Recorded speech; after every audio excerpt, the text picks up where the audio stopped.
my phone here and see what's going on. Oh, that was fast. Oh man, and it was 20 some seconds already. That was I like don't bam. Yeah. I don't see I don't see us yet. I don't either. Well, I'm gonna refresh. There we go. Oh, I see us. There we are. Hello. There we are. The mystery that is StreamYard. When are you going to see us on the screen? Hello, everyone. Hello, Hi, everybody. Hello. Hopefully, fingers crossed, StreamYard doesn't kick me out like it did last night twice. That was fun. At least if it kicks you out, I'll still be here. One of us will still be here. This is true. At least the stream continues. Yes. It's just you look at the background, and at least you have Jason to look at tonight. You just had the flower background last night. I was like, it took forever for it to let me back in. So I was like, okay, well, at least everybody just, hung out in the chat for a minute. It was fine, but I hope that doesn't happen tonight. So been there before. Fingers crossed. Thanks everyone that joined me last night for pop-up sale. That was fun. Thanks for everybody coming over last night. Yes, all right, let's say hello to the friends, and we'll go over briefly how the sale's going to work tonight, and then we'll get right into it. All right, I already know who was first in the chat tonight. When I put the email comment into the chat, I already know who was here. Can you guess, Jason? I'm betting that it was Willie. Winner, chicken dinner. I see you, William. William was here. And then Lisa was here. Hey, Lisa. Hi, Lisa. Good to see you. And Fancy Ray Starlight's here with us tonight. Good to see you. Thanks for being here. Terry V. Good to see you, lady. All right. Renee is back with us. Renee. Tracy's here. Hi, Tracy, I keep forgetting. I will do that thing on my to-do list. I have it wrote down, so don't keep forgetting to do that. You know what I'm talking about. Okay. Kim's here with us tonight. Hey, Kim. Good to see you. Dusty Moose. Hello, Haley. Dusty. Good to see you. Sandy Bowman's here. Hey, Sandy. Welcome in. There's Jason's mom. Hey, Linda. Mom, I love you. Carrie's here. Hey, Carrie. Hi, Carrie. Janine. Hey, Janine. Hey, Janine. I think Janine hates us because we found another sweet shop. Another sweet shop. Did you? Did I miss that? Well, yeah, no, you hearted it. Oh, the card. The card. Yeah. Mm-hmm. I have, truth be told, Jason, I have never, ever come across a sweet shop card. And you know, I look at some ephemera. I've never, ever seen one in person. I mean, honest to God, Tina bought it sight unseen, and we're standing in the driveway, and she's like, well, I paid $2 for this because there's a cool kitschy Easter one that we might use in our display. So we're just leafing through, and she gets she's like a quarter from the bottom, and I can see, I'm like, get out of here. Oh, I used a few words that I can't say here, but I was like, I may have as well. Yeah. I was like, are you kidding me right now? And there it was, the anniversary one. There it was. So always buy those cards, folks. The only just a tick better than that would have been the Christmas one. Yes. Yes. I don't know that we have a Christmas one. I forget we don't. I think we have a birthday, anniversary, and I know we have 2 Valentine's Day ones. Those cards, FYI, if you guys don't know what we're talking about, the Inesco Sweet Shop figurines. Yes. So they're little candy kids. Those are hard to find, but the greeting cards are incredibly hard to find. Yeah. And if you ever come across one, I've seen a few people on Instagram sell them for close to $100 a card, which is crazy. So they're crazy hard to find. All right, let me get back to the hello. Sorry. Little sidebar tangent there. Judy's with us tonight. Hey, Judy. Good to see you. Jones. Paula's with us. Hello. Nicomas. Hey. Good to see you. Karen G is here. Karen's going to be bid ending for us tonight. And thank you, Kim, for filling in and helping me out bid ending last night. I appreciate that. I have not seen this. There he is. I was going to say, I haven't seen Gavin yet. Okay, there we go. I'm a snapping full because the DJ is in the house, the one, the only Grady Group of Vintage Recordings. Guys, make sure you're subscribed to him here on YouTube. He's got a really fun channel. He plays music. It's on a turntable because he's playing vinyl. Drops all sorts of knowledge. He even takes requests. So please make sure you're following here on YouTube. It is Grady Grupo Vintage Recordings. It's the same exact name and avatar logo over on Instagram. So if you're an IGer, follow him over there as well. And those Gillettes are just they're a cornerstone of the vintage community. We could not do a lot of this stuff without them. So please give them a follow. Also follow Karen over on Vamp, Virtual Antique Marketplace. They do a little talk show, and I say little because they squeeze it in like an hour on Sunday afternoons over on Vamp. They just do that boom in and out. So please make sure you follow Karen over there and check out their show on Sundays. It's really fun. They play games. They even show knowledge there. I learned a few things by watching, and then they show their collections, and it kind of makes you want to look for new things and collect new things. So give them all a follow. Good people. Yes. Thank you. Good people. Mary's here with us. Hey, Mary. Hi, Good Mary. to see you. Tina's here. Hey, Tina. Hi, Tina. Miss Gutierrez. Hello, Debbie. Oh, Debbie. Sharon Spencer. Sharon. And Diane's here with us. And Buttermilk and Cream. And Cindy Lou. And there's Mama Pam. There she is. Hello, Mama Pam. I hope I didn't miss her in the chat. Mama Pam's here. All right. Scroll. Okay, good. I know you got it. Okay, thanks, Tracy. You got it. Okay. Heather Gibbs is here. Hey, Heather. Hi, Heather. Brian's with us. Hi, Brian. Good to see you, sir. Lily Pond Treasures. Hello, Sharon. Good to see you. Everybody's just chitty-chatting it up. Minx is here. Hey, Minx. Hey, Minx. Bus a move. Beep, beep. Good to see you. Angela's here. Hi, Angela. Trying to go quickly. Joe is here. Hey, Joe. Good to see you, sir. Constant Crazing. How are you? Good to see you. Good to see you. Good to see you. All right. Critter Girl is here. Welcome in. All right. Leslie's here. Welcome, Leslie. Hi, Leslie. Sandy, I don't know if I said hi to you, but you get a bonus hello if I did already. And it looks like this is a new name. Mona. Welcome. Hi, Mona. In. Hello. Welcome. All right. I think I've made it officially to the bottom of StreamYard anyways. So if I missed you, I apologize. But let's get into how the sale is going to roll tonight. Since we did have a couple new names in the chat tonight, we will go over how the sale is going to work. Most of you are very familiar with this. And if anybody has questions as we go along, don't hesitate to type them into the chat as we go. I know there's a lot of familiar faces here in the chat tonight that can certainly help as well. Okay, so first you want to be in live chat all messages. So check your chat settings. Live chat all messages. You don't want to be in top chat. I'm double checking on my phone as well. And I am already all set in that case. So if you get kicked down into top chat, it is going to filter some of the comments out of the chat. It shows you the most popular comments, whatever that means.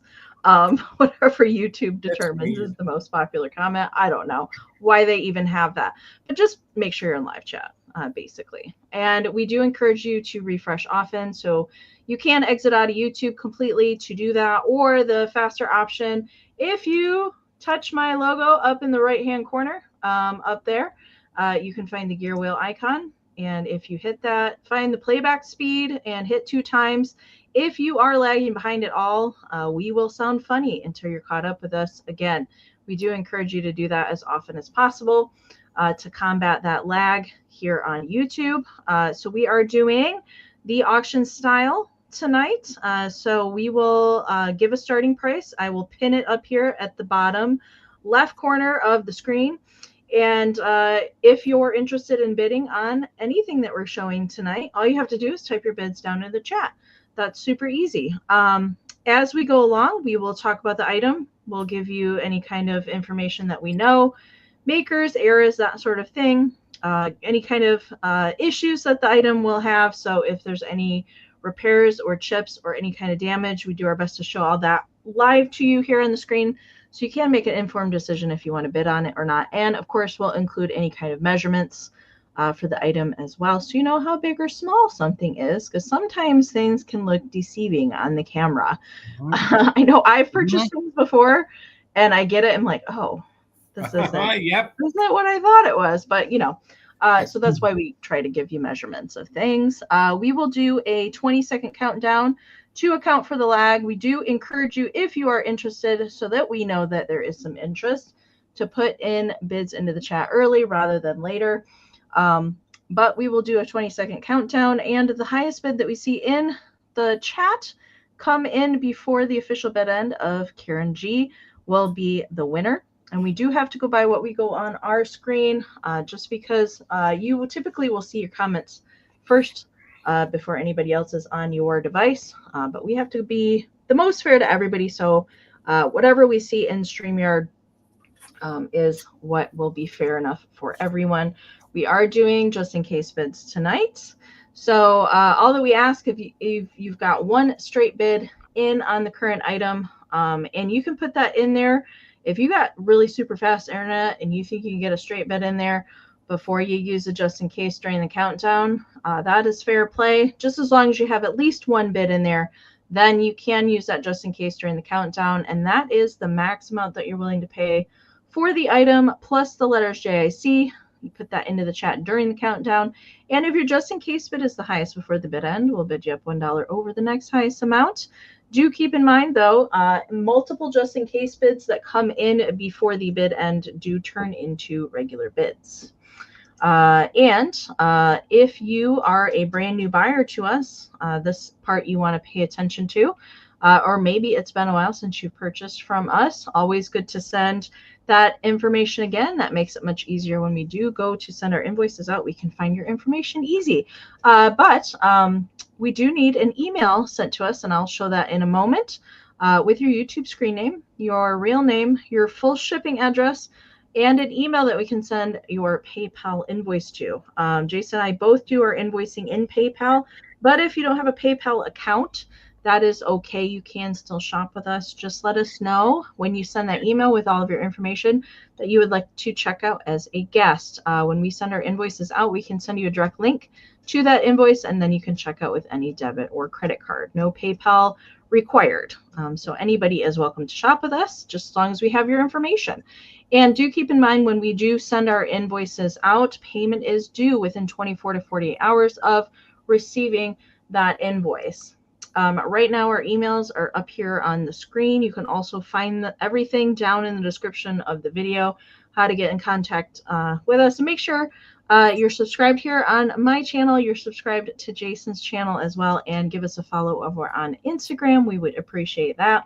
And you can also find our emails pinned in a comment at the very top of the chat here during the sale. And I know my lovely mods do put them into the chat throughout the sale as we go along as well. So pretty easy to find that information, but definitely if you're a brand new buyer, send us that information, and anybody can pre-register if you would like to do that as well. And shipping is not included with the winning bid price for items tonight. That is additional, and that is why we need your full shipping address. That is how we calculate your shipping. We do both use Pirate Ship to get the discounted shipping rates versus full-on retail. So we pass that savings rate on to you guys. You guys get the discount that we do. And that is how we calculate your package. So it's the weight and size of your package from your zip code to our zip code. And that's why we need your shipping address. We do have shipping available to anywhere in the US, Canada, and Australia. I'll let Jason talk about that last point, and then we'll talk about when we're doing our invoicing this week. If you purchase from me here tonight, I have a brick and mortar. I'm located in Ephrata, Pennsylvania. I'm part of Antiques Capital. I'm about an hour and a half west of Philadelphia, just to give you guys like a geographical idea of where I'm at. So if you want to pick it up in person and don't want to pay the shipping, you don't have to. All we ask is that you email us and you let us know. Then we'll invoice you for said items or items that you purchased. And then once that invoice is paid, we'll communicate back and forth in the email and when and how you want to pick it up at the shop. So we can hold things for, a timely manner, a month or so. But please, let's keep that in the email on talking about things on when you want to pick it up. Because if you do it in the chat and it gets missed, the last thing we'd want to do is be on different pages with that. So again, feel free to use it if you live local or if you're coming to the area. The Extrav is the end of next month, so maybe you're coming in the area for that. So as always, Amie, thank you so much. Okay. I am shipping out of Michigan, and I did have a sale last night. So if anybody's here that purchased last night and you get something else tonight, I'm happy to combine ship. I will be doing all of my invoicing on Friday. So I will email you when your invoice is out in email land. I will just let you know when it's out there and available. And that is it for me. I ship out of Pennsylvania. Like I said, my shop is here in Pennsylvania. I will be doing all of my packaging on Saturday, so invoices will roll out on Saturday, usually evening, late afternoon, early evening, somewhere in there. So just to slide in there real quick, please don't forget on Friday nights at 7 p.m. Eastern, Tina has a jewelry sale over on Whatnot. So please go hang out with her if you're available. And if you're not following her over there, it is Mother Tucker's Tina. So I think she's going to branch out and do some other things in time over there. So please give her a follow. So thank you so much. All right. And quick note about community share. There is not a community share tonight because I'm down to my last 2 emails. So right now, unless we get some more in, I'm going to try and do them every other week just to spread the photos out. But I'm going to put our email up here. So if you guys want to send us something, maybe you're getting your fall decor out, whatever you are doing, we would definitely love you to be part of our show so we can continue to do community share. I love that part of our show. Get to see what you guys do with your vintage that you get from us or you find out in the wild. Decorating ideas. We love to see everything. So if you want to email us, ShareMyFindsLive@gmail.com. Just make sure if you email any photos to us that you let us know what we are looking at so we know how to talk about the photos. And if you want us to mention your name or you'd like to be anonymous, that is totally fine too. So anything you want to send us, please do so. Please, please. So there's no community share following the sale tonight, FYI. Okay. Yes. But hopefully, I do have a couple emails I can work with. So there will be one next week. Okay. There's just not one this week. Okay. All right, Jason. You want me to? Oh, Parmesan is here. He's snoozing back there. He's in his nap zone back there. So he is present. He's just not up and about, which is fine. It's fine with me. He's been obsessed with trying to climb the curtain. Right. For the past week, there's nothing on the curtains. He just wants to. I don't know. Okay. All right. I am going to start things off with. I don't know. We have again. We have kind of like a mix all over the map tonight with things. I have a strange mix of things tonight too. I will say that. But I'm going to start with some cheese after my own heart. Good. I found this guy. Like I don't pick up a lot of Annalise, and we talk about this, but sometimes they just get me. And this one got me. And it has all of its original hang tags and paperwork. It's from 1996. So it is a vintage one. And I absolutely love the name of this one. So like, before I tell you the name, the slice of cheese is like made out of a sponge. That's what I was going to ask you. It looks like a sponge. It's definitely a sponge. That's and awesome. I'm here for that. And then we got cute little Mousy, and he has taken a little chunk out. And the name of this one is just so cute. It's called Midnight Snack. Okay. Yep. Been there. So he does have a little hanger up here, so he can be an ornament. I definitely think he would be a cute Christmas ornament. But he's in really nice shape. I absolutely love him. Cheese is life. Absolutely, Dusty Moose. I knew that you would appreciate him. Yeah, this guy got me. I don't know. I like the animals more than the people so much. But I really like the mice. The mice and the bunnies, I think, are my favorite. I know Jason's got the giant bunnies behind him tonight. I do. Are we doing Easterween? Bunnies all the time for me. I think that's the old bunnies are fine year round. Bunnies all the time. And then he has kind of like a little I don't want to call it leather, but it's kind of like suede, like a little Oh, it's like a suede tail. shoelace almost. Yeah, kind of like that. Yeah. Kind of like that. So measurement for him, he is 3.5. So 3.5 at the widest part of the cheese, and then about 3 inches tall. So he's adorable. All right, Wendy's in at 12. We are looking for 13 or more. Let's count him down. 20, 19, 18, 17, 16, 15, 14, 13, 12, 11, 10, 9, 8, 7, 6, 5, 4, 3, 2, 1. Bid end. I love the like little wispy hair that they give the little mites. I'm telling you, 20 years from now, this is going to be hot kitsch, even hotter than they are now. I started a St. Patrick's Annalie. Critter, I don't see the St. Patrick's ones very much. Most ones I see is Christmas. I would say for sure Christmas. All right, there is the bid end from Karen. Thank you so much. All right, so Nikki came in there with a 13 bid, but Wendy had it just in case. So Wendy, mouse friend is yours for 14. Thank you so much. All right, mine's going to start at $12 as well, Amy. I have a flower frog. There is some condition issues to it. Remember, these are and were utilitarian. So sometimes when they came from the factory, they had rough spots on them and people used them. Only now are they neat when they glow, when you use them for other things. So $12, but there are some condition issues. I'll try to show them to you as quickly as possible. There are some rough spots around the outside, okay? So there are some rough spots around the outside. There's some over here, but they're not going to cut you. So they're not going to cut you. You could actually probably sand them if you want. And then probably the worst is back here.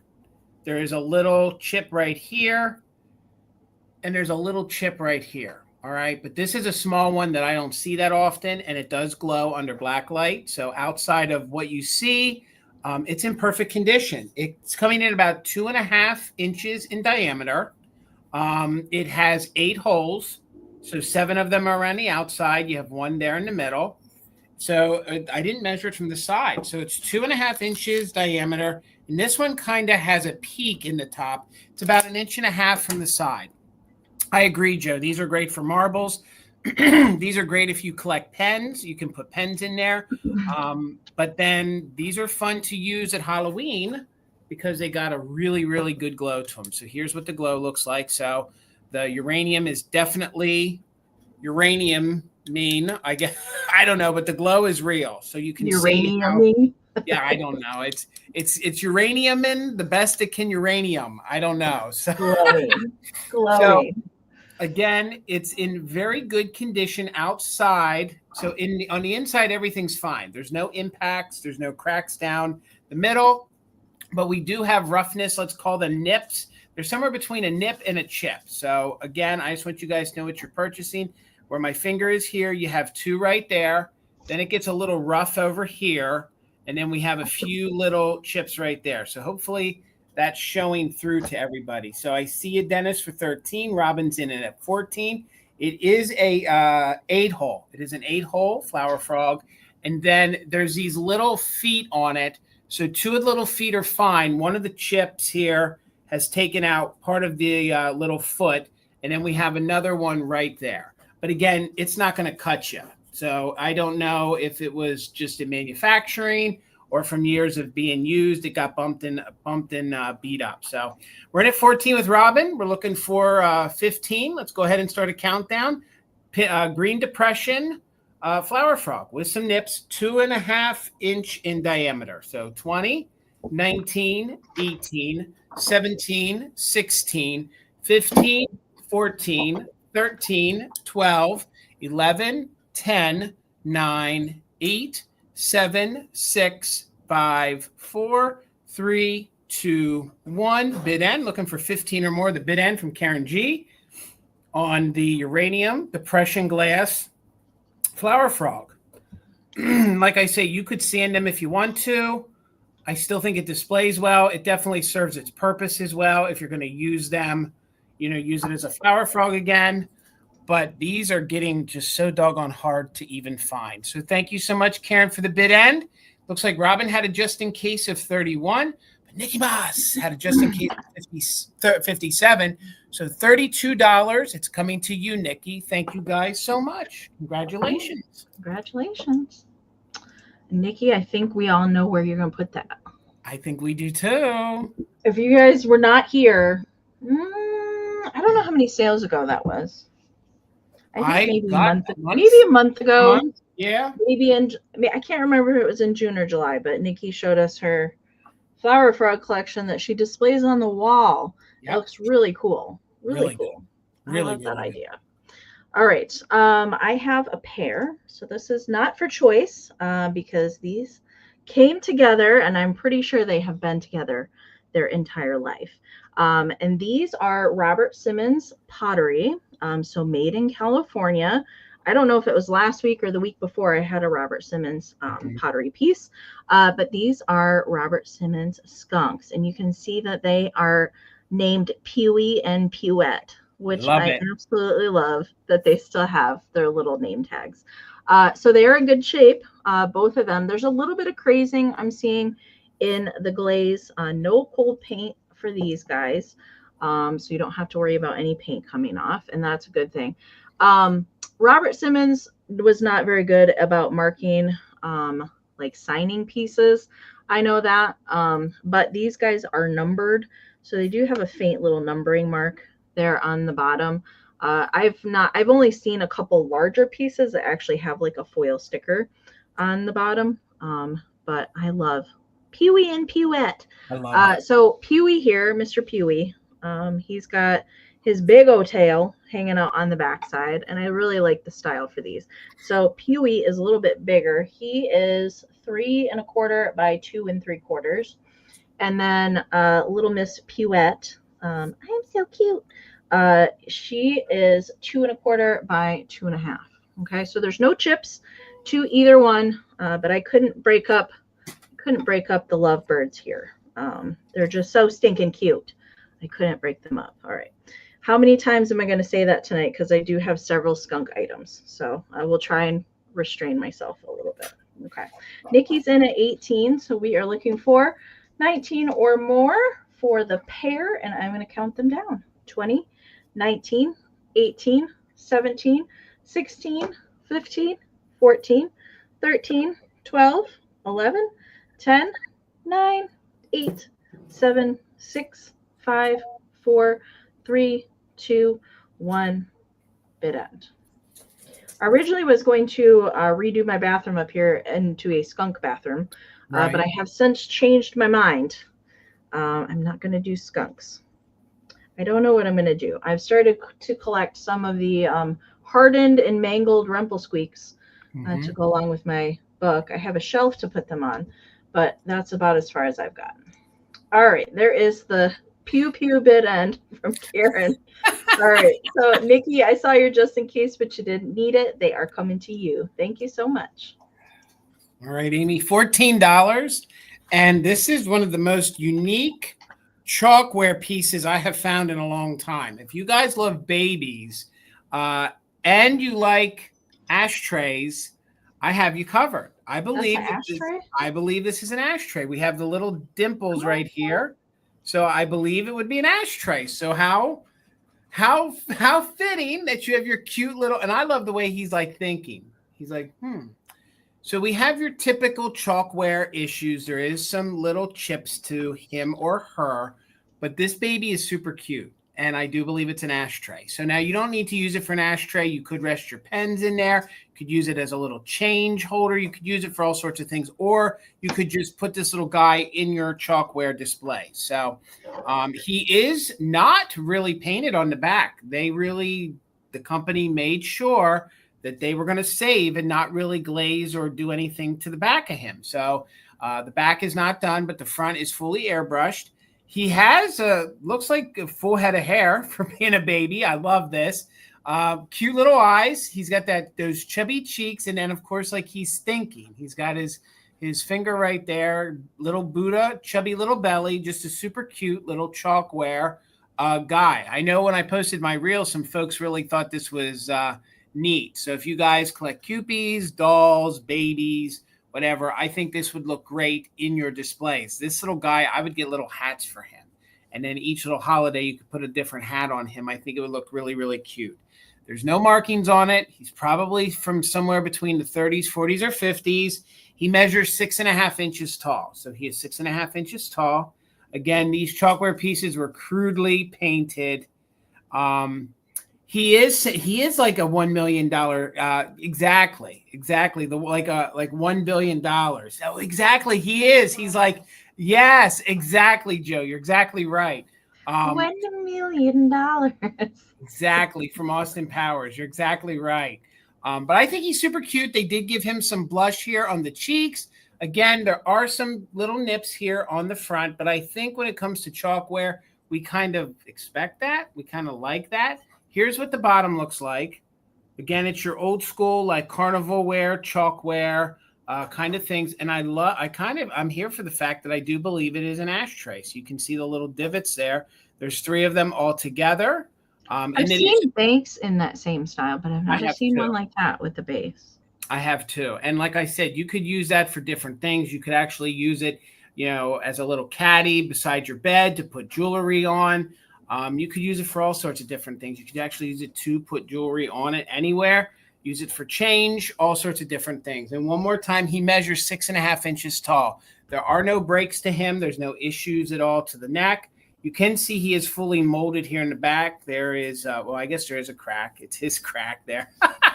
But the back is not painted. And you can tell they just kind of didn't airbrush the full entire thing. I don't know if that was just a cheaper process of making them or not. So again, $14 if anyone's interested. He's probably from the 30s, 40s, or 50s.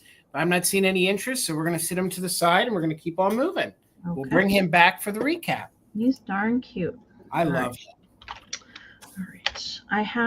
I do have one brooch tonight, so I'm going to bring that right now.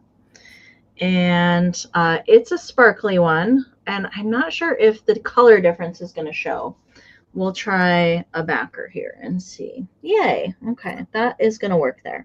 Okay, so I don't suspect that this brooch is a super old one, although I do believe it's probably vintage, so probably late 60s, early 70s on it.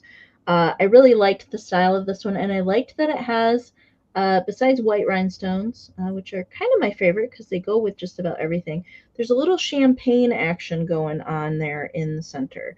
And this one is a little dimensional. All right, it's very sparkly, much sparklier than it shows on camera. I was talking about this last night. The brooches in person are much prettier, and they catch the light so much more than they do on camera. Although it's doing a bang-up job, much better than it did last night, at capturing the pretty like marquee cut ones that are here. I think that's a marquee cut in the center. We got some emeralds and some rounds. Really nice and kind of silver tone for the setting there. And I'll turn it to the back. There's no marking on the back side at all, but it does have a safety clasp in good working condition. Measurement for it is 2.25 inches. So pretty candidate for a hat. It is also a nice size for a coat, lapel, that sort of thing. Or sometimes I do like to wear scarves and put it right there in the center, but it's certainly a pretty sparkler. All right, Charlie Brown, I see at 16. Nikki Moss was in at 15. We are looking for 17 or more. I am going to count it down now. 20, 19, 18, 17, 16, 15, 14, 13, 12, 11, 10, 9, 8, 7, 6, 5, 4, 3, 2, 1. Bid end. It does look like a snowflake. You're right. Oh, yeah. It certainly does. I love the different shapes of the stones, too. I do. They're all different, too. Yep. And there's no missing stones. I usually try and go cross-eyed to make sure that there's no missing stones before I pick up something. I have made that mistake a couple times, though, is that I didn't look quite close enough, and then there's one tiny little missing thing, and well, that happens. All right, there is the bid end from Karen. Thank you so much. All right, so it looks like Charlie Brown did put in a just in case and did not need it. And Trina, your 19 did come in after the bid end. So Charlie Brown, it is yours for 16. Thank you so much. All right, Amy, $22.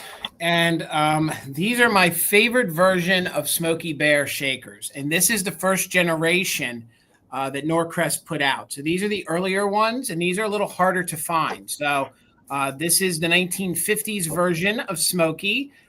They kind of detailed him a little different than the later ones in the 1960s. There are no condition issues, like no chips. There are some manufacturing defects that I will do my best to show you. But again, if you guys collect Smokey the Bear items, these shakers are kind of really hard to find. It took me a long time to get this set for my collection. And this is the one set that this isn't my set. I bought this to resell, but this is the version that we kept for ourselves. So it looks like these, along with mine, they do have now that's cold paint where they put Smokey there on the front. All right. Now, I don't know if this one is missing or it came off or it just blurred out. You can kind of feel that there's a little bit of paint there, but Smokey is missing there on the front of his belt, but we have it on here. You'll see that there's a little dent there, but that's glazed over and painted there in the back of his hat. Again, this is all manufacturing. It wasn't after the fact. I'm nitpicking these because sometimes online these can go for $50 or more dollars. So I just want you guys to see everything. Right here, I can't feel it, but there's like a little, I can't feel that it's a chip, but it's like a white spot where they missed some paint, okay? But it doesn't catch your finger and it isn't chipped. These are made by Norcrest. They both have part or all of their Norcrest sticker on the side. This little one here is the one holding the pail. It does not have its original stopper. These were made in Japan. This one is also your 3-hole. So it is your 3-hole. And again, I love the way they made these. Let me get in close so you can see. They did a different, the way they kind of painted and did the eyes is a little bit different. This one to me is like a little more on the feminine side of Smokey, more on the kitschier side of Smokey, very 1950s version with the eyelashes and things. So this one has always been my favorite version of him. They measure about 3.5 inches tall. Here is the one that is the 2-hole. Of course, they still have Smokey on their hat. This is the one that I showed you has the manufacturing defects. So somewhere in the mold, it got like a little air bubble there, but that was not after the fact. He still has Smokey on his belt, and he is the fella there with the shovel in his hand. I love how they painted his face. I do too. Again, this is my favorite version, and there are just a few. There might be 1 or 2 other Norcrest pieces with this kind of bear that they did, but then the other Smokies that I have sold, like the bone china, the other shakers, they did ashtrays, they did banks, they did all sorts of other pieces, but this one seemed to be the first generation and more of a limited run than the other version, and this one still has its cork stopper. So again, these are from the 1950s, the latter half of the 50s, 3.5 inches tall. They're made by Norcrest, and they are the Smokey Bear salt and pepper shakers. They make great figurines. So let's go ahead and count them down. We're looking for 29 or more, and we are doing just in case for active bidders. 20, 19, 18, 17, 16, 15, 14, 13, 12, 11, 10, 9, 8, 7, 6, 5, 4, 3, 2, 1. Bid end. Looking for 29 or more. The bid end from Karen G on the Norcrest Smokey Bear salt and pepper shakers made by Norcrest in very, very good vintage condition. If you're so inclined and you could paint it, you could paint Smokey back on his belt. So we'll hold these back here and put them down. There's the bid end. Thank you so much. Whew, there was a flurry here at the end. So I see Glowy Girl with a just in case of 42, MJ with a just in case of 47, but Dusty had a just in case of 57. So for 48, they're going to you, Dusty Moose. Thank you so much, guys. Congratulations. Thank you all for the bids. Congratulations. Only you can prevent forest fires. There's a lot of truth in that. Okay. All right. These are very cool. So this is for the set, although I'm not sure. I didn't put that in there, but It's a bride and groom set. So, all right. These did come fresh from the Northern Ohio Doll and Bear Show over the weekend. And I don't get to say that I find Hertwig very often. So if you're a doll person, you should recognize that name. This is a tiny little set made in Germany, little jointed bride and groom, and they are the cutest. They are bisque, all right, and they are just dressed to the nines. He even has coattails back here. I don't know if we're going to be able to see it, but he has little coattails, and these are fully jointed little bride and groom. So if my camera is going to cooperate, there we go. Now we can see him. So these do have a little bit of paint wear, FYI, but he has got his little wool felt suit, and he even has his little cummerbund. How cute is that? Underneath his little waistcoat, and jointed arms and jointed legs on both of them. We'll turn it to the back. It is stamped Germany right here on the back. All right, Kim's going to be filling in bid ending. Thank you, Karen. I see your bid. And so there's just a little paint loss on the shoes and a little bit on his hat. And these measure 3.5 inches tall. So they're itty bitty. And I really like that. All right. And then the bride here. All right. Let's see if we can get her in. So she has this kind of little millinery bow situation on the corner of her dress. And she has kind of like a roughly detail at the collar. She's got her white little high heel shoes on. She's ready to go dancing. This one is not stamped, although I suspect it's probably down on her back, which you can't get to because of the dress being like kind of sewn on there. Okay. So she also has a little bit of paint loss on her shoes, but no chipping or repairs on either one. Okay. I think they're pretty fantastic. I don't get to pick up German dolls very often because usually they're very expensive. But I don't necessarily think that the vendor knew what they had. So I was happy to be able to pick those up because they're darn cute. All right, Karen, I'm going to count them down for you. It is Karen and Gavin. How cute is that? It is. Okay. Let's count them down. We're looking for 21 or more. 20, 19, 18, 17, 16, 15, 14, 13, 12, 11, 10, 9, 8, 7, 6, 5, 4, 3, 2, 1. But I forgot to mention these do date to the late 1920s. These are late 1920s. They got such a good look about them too. They do. All right, there is the bid end from Kim. Thank you so much. All right, Miss Karen G, they're coming to you. Thank you so much. All right, $14, Amy. And I couldn't find an exact example of this, but it did come from an estate, and I do believe this is from the 1900s. It's early, maybe into the 1920s. This can serve a couple different purposes. So first of all, we'll just show you the picture. It's these young children that seem to be courting one another. He's given her a little peck. So it's these cute children here in their Victorian attire.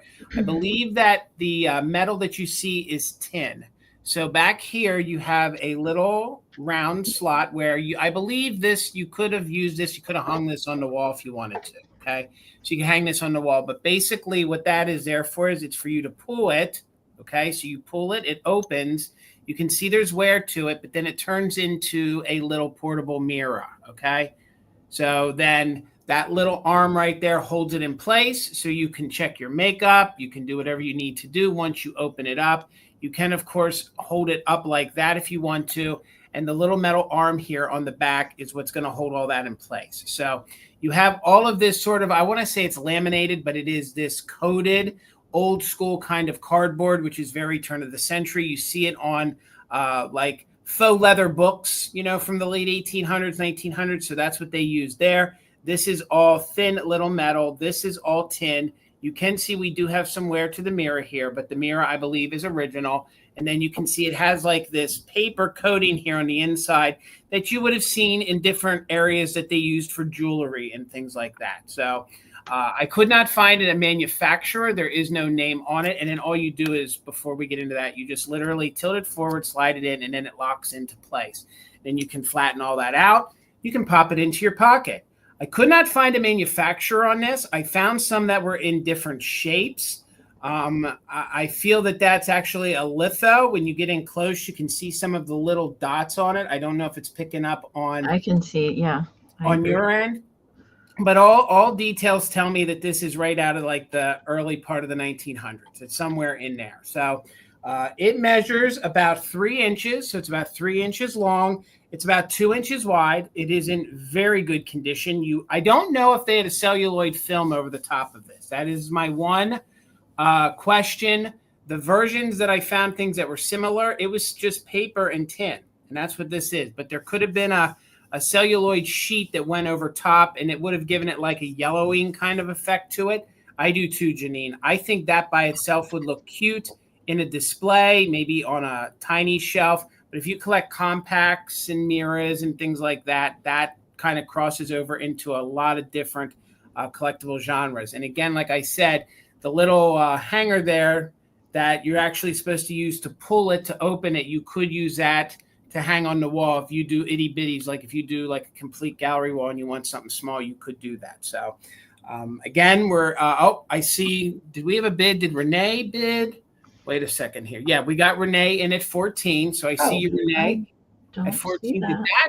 Oh, I see it on the phone, but I didn't see way it up there. No, I see it. I thought for a sec, like StreamYard had already went past it, and I thought it got filtered. Got it. It's weird. It jumped on our end, but I see it on my phone. So I see MJ's in at 15 now. Yeah, now the chat caught up, and we got you, Renee, at the 14. Now we're looking for 16 or more. Thank you, MJ. Come on, StreamYard, be our friend tonight. Oh, my gosh. So let's go ahead and count it down. Again, I don't know a manufacturer, but it's in very good condition. And if you're just joining, it is a little pocket mirror. You just pop it out. The little arm there swivels it, and then it can sit, and you can go ahead and do your makeup and do whatever. So 16 or more, just in case for active bidders. We'll count it down. 20, 19, 18, 17, 16, 15, 14, 13, 12, 11, 10, 9, 8, 7, 6, 5, 4, 3, 2, 1. Bid end. We're looking for 16 or more. The bid end. You are so right, Janine. Perfect for your Valentine's Day decor. You could pop that right in there. I think it's just, this one's unique. I don't think a lot of these made it. You know, I'm sure a lot of these got destroyed. So MJ had a 15. There's the bid end, but Renee had her just in case. So Renee, it's coming to you for $16. Thank you so much. Congratulations. All right. Congratulations. Okay. I have a little bit of mid-century. Actually, I have a lot of mid-century, but this is true mid-century, and I don't get to bring this. I don't get to bring this to sales very often. See it. And I absolutely love this. If I had a really cool kitschy mid-century curio cabinet, I would likely collect a lot of this. But this is Franciscan Starburst, and I'm showing you the wrong one. I actually have two. I'm not going to do choice, but if anybody bids on this, I'll give the option if you want to take one or two. But this is Franciscan Starburst, and it is stamped here on the bottom, and it's made in California. It's oven safe, and it all has this awesome atomic starburst with polka dots of teal and kind of like a yellowish green for the polka dots. And I like that they kind of scattered this around to do different, it's not all the same, in other words.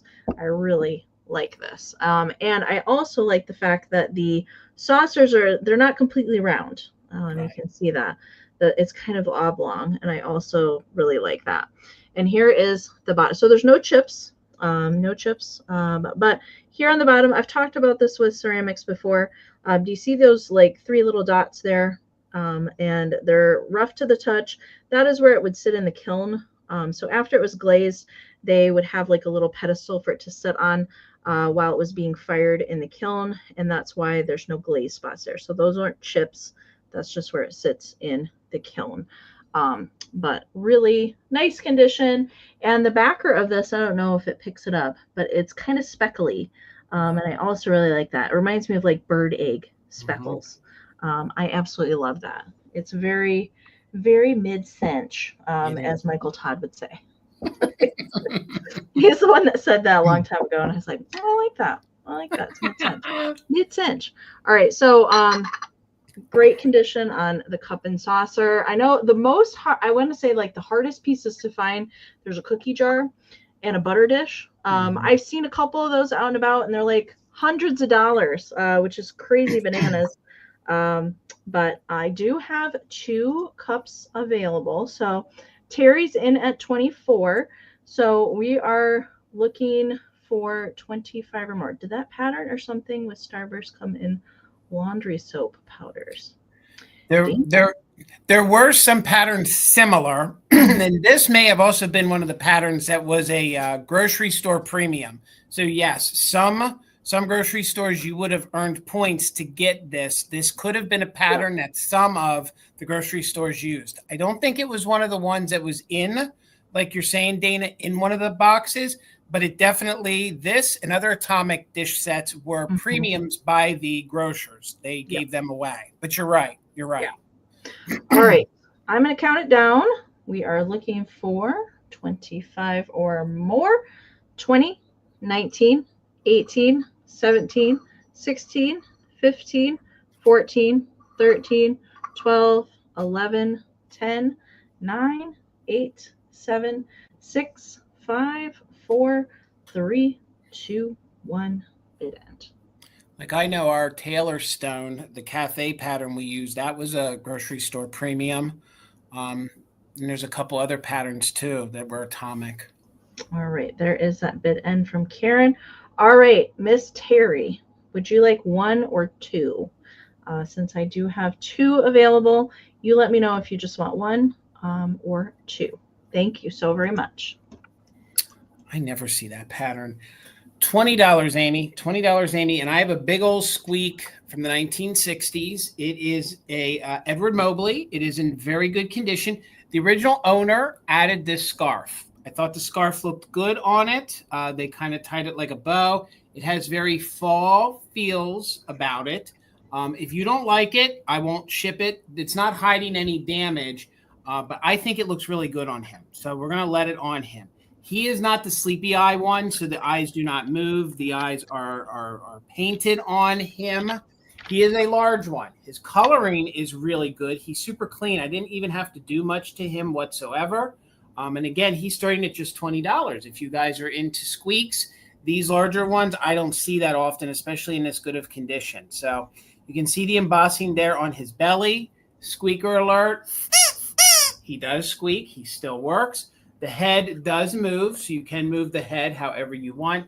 He will stand on his own, and he is this gorgeous cream and brown color. Truth be told, the sleepy eye ones aren't my favorite. I love the ones that have the eyes that are painted on. So just $20 if anybody is interested. I love the scarf edition. I do too. He's a fashion-forward pooch. He is. It's like, what do they call that? The azet? What is? Oh God, I can never. Ascot.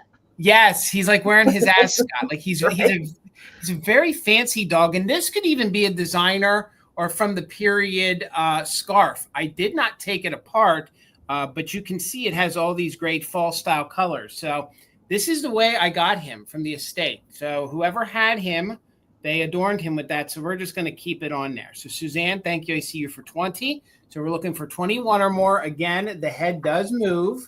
There are no issues. There's no like chew marks or bite marks. The rubber is very, very soft and pliable. And he measures about 10 inches wide. So he's about 10 inches that away. He's about 9 inches tall. Those are my rough measurements.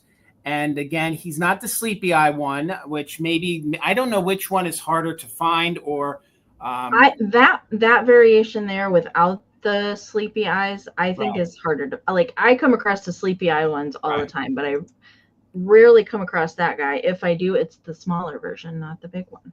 Well, and again, he is super clean. I didn't have to do anything to him. The other squeak I have tonight came from the same estate. That one I had to clean a little bit. This one is just the way I found it. So somebody really loved him and took good care of him. So I'm just going to move him all the way around so you can see how clean, no issues. You know, sometimes little young ones nibbled on him. Maybe animals did. There's no condition issues. The feet are in superb condition all the way around. I see you, Nicole, at 21. So we're looking for 22 or more. And again, he is from the 1960s. He's at Edward Mobley. Do you know his name? Does he even have? Is it Wolfie? Okay. So Mr. Wolfie. And again, he's really, really cute. He's probably in the best condition of a squeak that I have found in a long time. Look how clean this sounds perverted, but look how clean the squeak hole is. That's a clean squeak hole, Jason. I mean, that there's a nice, tidy little squeak. There's a clean squeak hole. That there it is. I mean, I don't know what else to say. And again, if you don't want that, you can take it off when it gets to you. But I thought he looked cute. So let's go ahead and count. Let's count him down. We're looking for 22 or more. And active bidders can use it just in case. 20. He looks angry now that I talked about his squeak hole. 20, 19, 18, 17, 16, 15, 14, 13, 12, 11, 10, 9, 8, 7, 6, 5, 4, 3, 2, 1. Bid end. We're looking for 22 or more. The bid end on the Edward Mobley squeak. Him's in very good condition. I love you, buddy. With the bandana that the original owner put on, you can take it off if you want. And it's not hiding anything. Like it's not hiding cracks or condition issues. He's like brand new. So there's the bid end. Thank you so much. Nicole, congratulations. He's coming to you for $21. Thank you so much. Congrats. He's good. Yes. And the cat that matches with him is named Mittens. Okay. Mittens and Woofy. Should be a given. Mittens and Woofy. All right. I have this cutest ever deer planter. It's been years since I have come across this. And I'm not keeping it. I am not keeping it. Good. I love this planter. I don't see this one out and about very often. As far as I know, this is made by Enesco, and there's no damage to it. So it's in really nice condition. Again, very mid-century as far as pottery goes. So it is black, fired on pottery with this kind of like light slate gray kind of drip glaze down the back. And there's the inside. All right. There's no chipping to any of the planter or the deer. And it's just the cutest thing ever. This is not one that I come across. Now I do know that there's some like TV lamps, if you will, with the same kind of like very stylized black planter. And it usually has like a citron green or a white plain pottery deer for those planters and TV lights that I've seen like that would coordinate with this guy. But this guy more or less looks like Mr. Bambi, although this one isn't stamped like officially Disney or anything like that. Enesco did do a lot of different figurines with deer and planters as well. It is not super large, but it is a decent size. And this could carry into the fall. That's kind of why I brought that tonight. I did have a lot of black skunk things, but I really liked this black. This definitely would look really cool with some fall leaves coming out of it for sure. Measurement for it is 4 1/4 by 3 1/2. Okay. So I see Ashley was in at 28 and Fancy Ray Starlight is in at 30. So we're looking for 31 or more. Let's count it down. 20, 19, 18, 17, 16, 15, 14, 13, 12, 11, 10, 9, 8, 7, 6, 5, 4, 3, 2, 1. Bid end.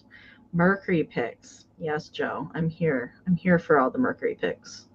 Those little baby mini ones would be perfect to put in here, but those are not easy to find. No. The bigger ones are not getting any easier to find either, but those minis. All right, there is that bid end from Karen. Thank you so much. All right, so looks like at the end there, Fancy Ray Starlight had a just in case of 38, but Ashley did put in a just in case of 40. So Ashley, it's coming to you for 39. Thank you so much.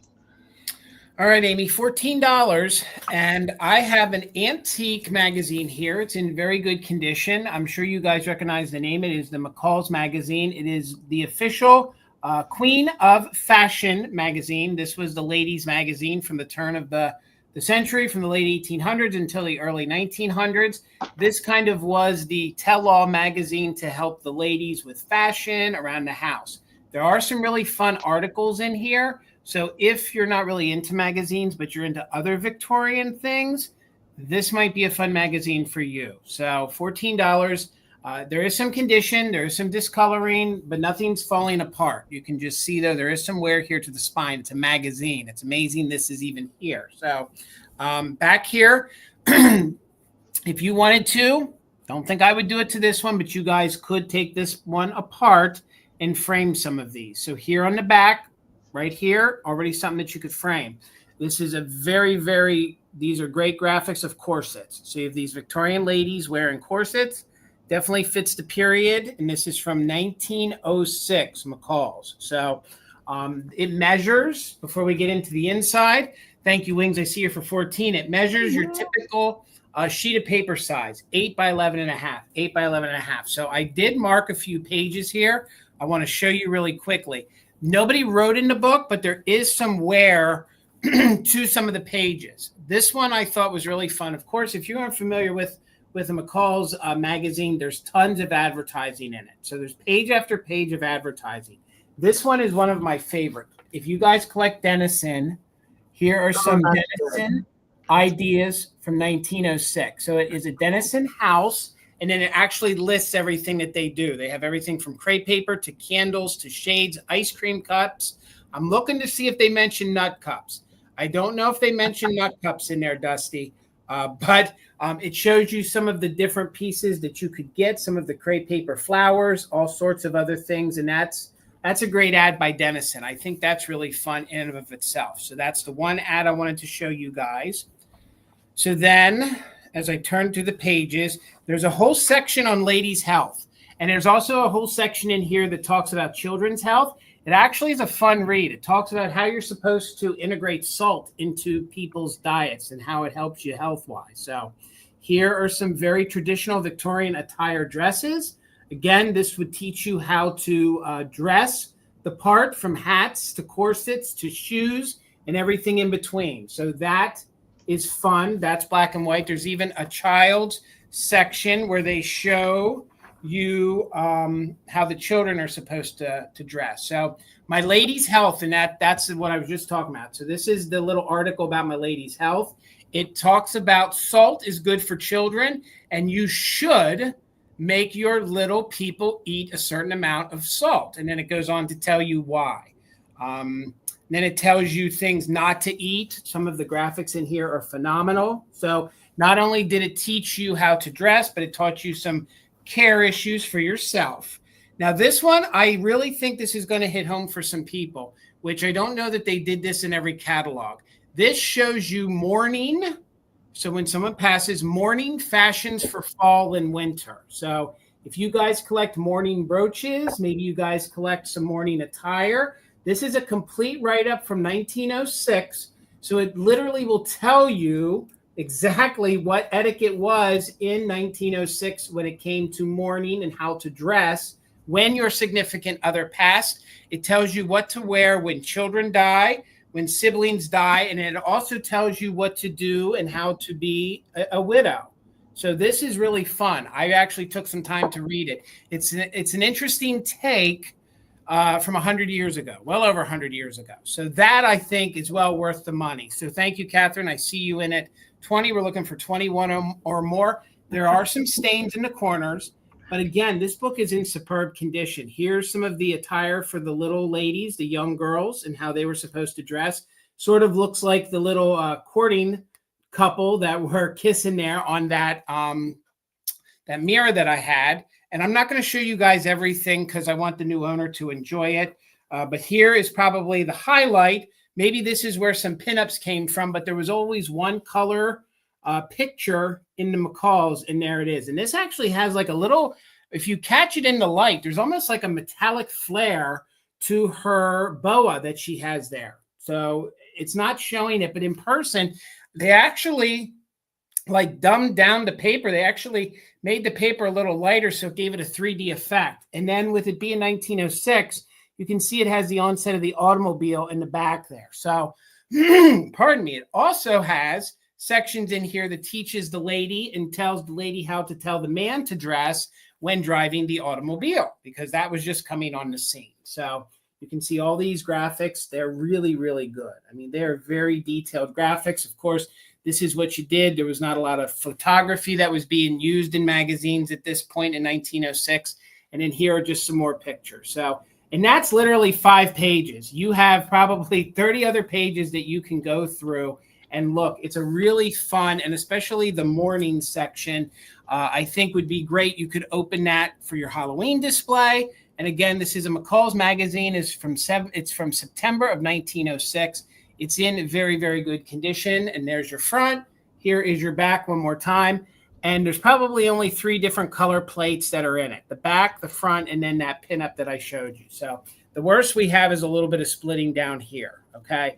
But it's very good for how old it is. So Trina's in at 21, looking for 22 or more. Let's go ahead and do a countdown. We are doing just in case if you're an active bidder. 20, 19, 18, 17, 16, 15, 14, 13, 12, 11, 10, 9, 8, 7, 6, 5, 4, 3, 2, 1. Bid end. And if my memory serves me correctly, I think it was by the late 20s, McCall's dissolved itself and was no longer McCall's. I think maybe then it was like Woman's Day, or they took it over. There was something in that. So McCall's was that Gilded Era into the early 1900s. So there's the bid end. Thank you so much.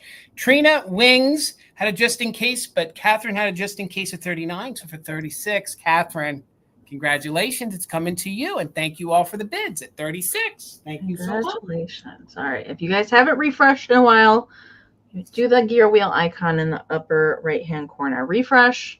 Yes. If you haven't in a while. I know we try and send reminders just in case you forget to do it. So I'll try and be a little bit better about doing that. Okay. I have, and I don't get to say this very often, some Holt Howard Daisy Dorable shakers. Good. I have only ever, truth be told, in the 13-ish years I've been selling vintage, I've only run across a single of one of these. I've never, ever run across a set. Now, they are starting at $40, which is significantly lower than what these typically sell for, because one does have some damage. Okay. So I wanted to show the pair to you first. Okay. And they're stinking cute. All right. I love these. I love this whole series. And so the one with the issue, which I'll show you first, this one here. Okay. So she has a little ponytail, okay, with flowers, and she's covered with flowers. There's a couple, I believe there's a couple different color variations with the little flowers that are on the base of this. Correct me if I'm wrong, Jason, but I think that there's a couple color variations for the flowers. Yes. So first off, there is a little flea bite that where paint touched up. I can feel it though on the end of that leaf there. And so I paint touched that up right there, but I did not seal it because it's not like high glaze. Okay. Mm-hmm. But the end of it, I just touched that up with paint. I don't always do that, but if it helps to blend in something, I do try to touch them up to make them a little bit more presentable. Now there's a hairline right here on her wrist. Okay. So hard and to then find. Back on this flower, there's a little chip out of the kind of bottom edge of that flower. That's not super visible, especially like from the back. All right, so this is the one that does have the Holt Howard foil sticker here on the back side. Okay, so that is the one that has the issue. There is crazing in the glaze as well. Shaker number 2, she does not have any issues. She's just cutie pie, so she's looking behind her little daisy there with those side eyes. I love these. And this one does not have a stopper, but it is marked HH on the bottom. I did grab my Holt Howard book so I can show you some of the other pieces that are in this particular series of Daisy Dorable.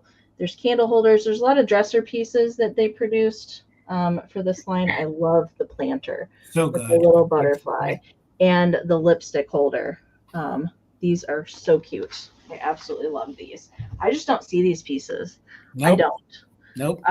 Yeah, I think maybe 5 years ago, I found a single, just one little lone shaker all by her lonesome. I don't know, maybe the other one got broken. But even though this one here is the one with the issue, I couldn't leave them behind. Mama Pam was like, "Are you gonna get those?" And I was like, "Yeah, I'm gonna get those." I just don't see her. So again, little paint touch up on the end of that leaf. And then there's a hairline and a little chippy underneath the flower rim there on that one. The other one does not have any issue.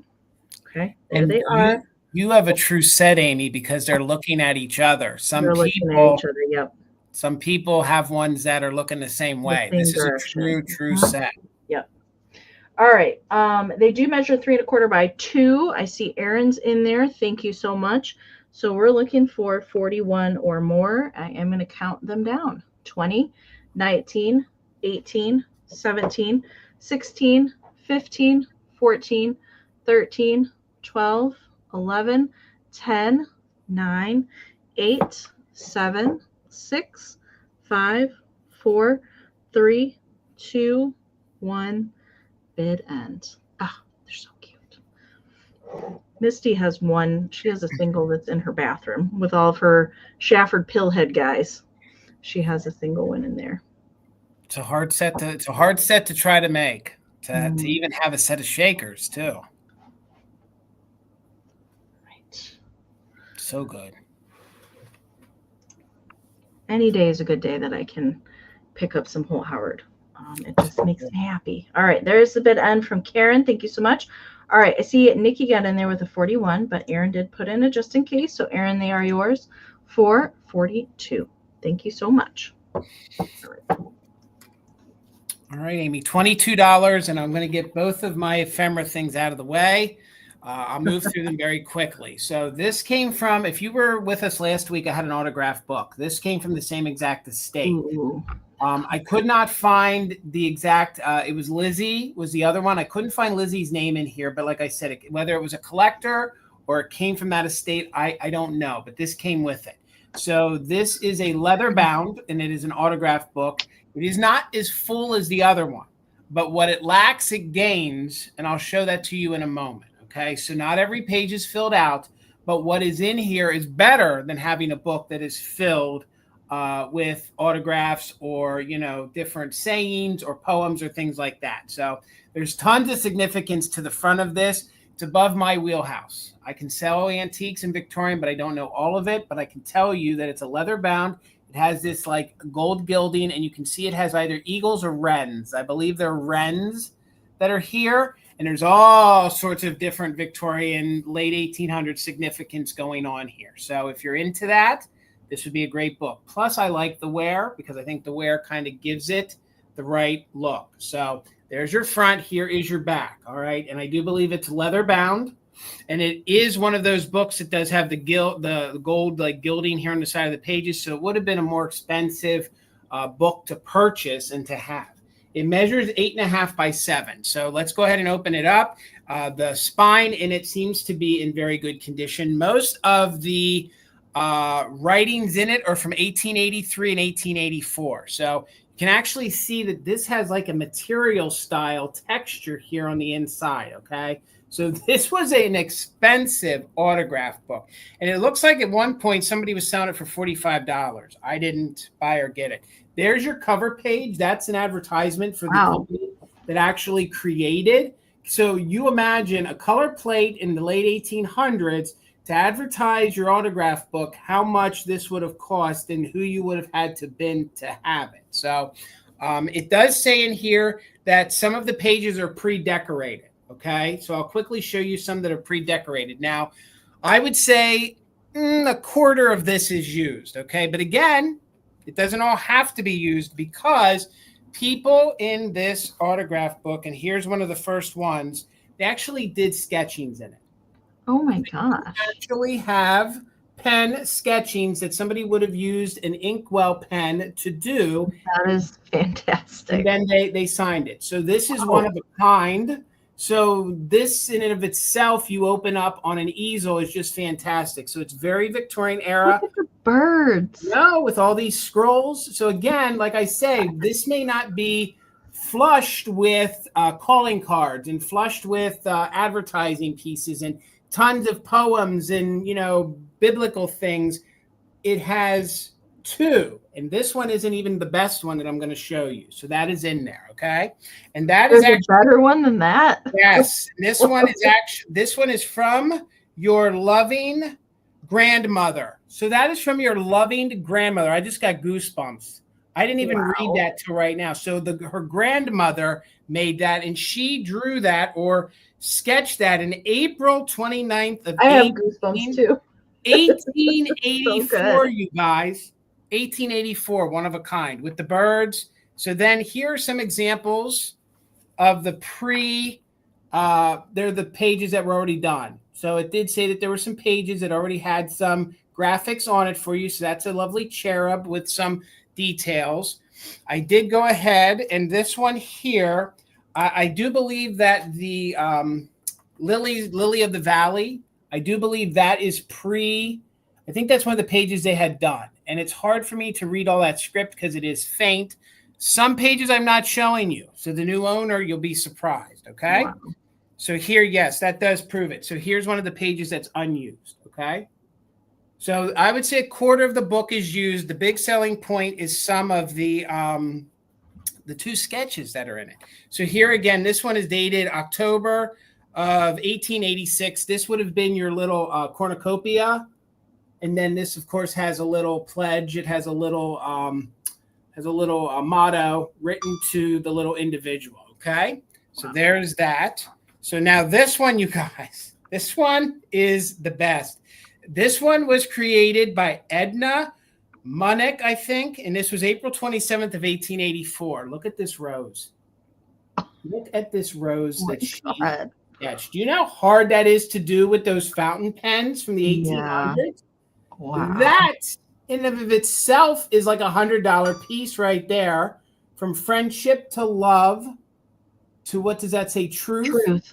Look at the details, you guys, on this flower. I don't even know what to say.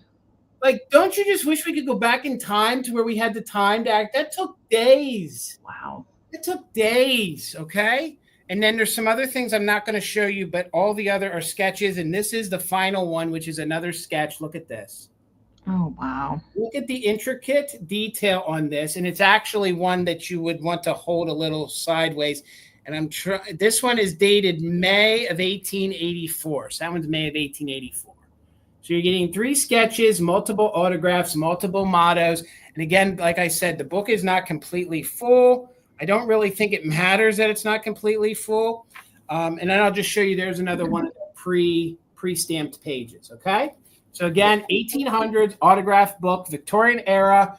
Before, like, we headed into the late 1800s, 3 of those, one is from the great-grandmother. So you can only imagine when she was born. The great-grandmother at 1884 was born, I don't know, 1810 maybe, and lived through the Civil War. So, and this is from central Pennsylvania. So there's a lot of history where I'm from. So some of these names, if you would do a deep dive, could mean even more. So in this book alone, back in the day, you had to be wealthy to afford it. So I see everybody's bids. Catherine's in at 28. Dana is in at 32. We're looking for 33 or more. Let's go ahead and do a countdown. And we are doing just in case for active bidders. So 20, 19, 18, 17, 16, 15, 14, 13, 12, 11, 10, 9, 8, 7, 6, 5, 4, 3, 2, 1. Bid end. This is definitely one of a kind.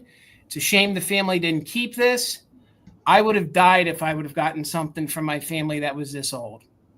I mean, this is probably one of the best pieces I'm speechless. That's That's really one of a kind. I mean, you know, I love Yeah. those signature books, and I've never seen one with drawings like that. And when we purchased Very it, I cool. only saw one of them, and the other two. And then here tonight live, I saw the grandmother. So thank you all for the bids. Dusty had just in case of 79, but Wings had a just in case of 164. So Wings, congratulations. It's yours for $80. Thank you all for the bids. And I'm happy it's going to folks that appreciate it. Thank you so much. That's amazing. One of a kind. Those were so cool. So cool to see that. Thank you, Jason, for finding that. Thank That's you. amazing. Okay. I have a tin for my next round, and it's going to start at 16.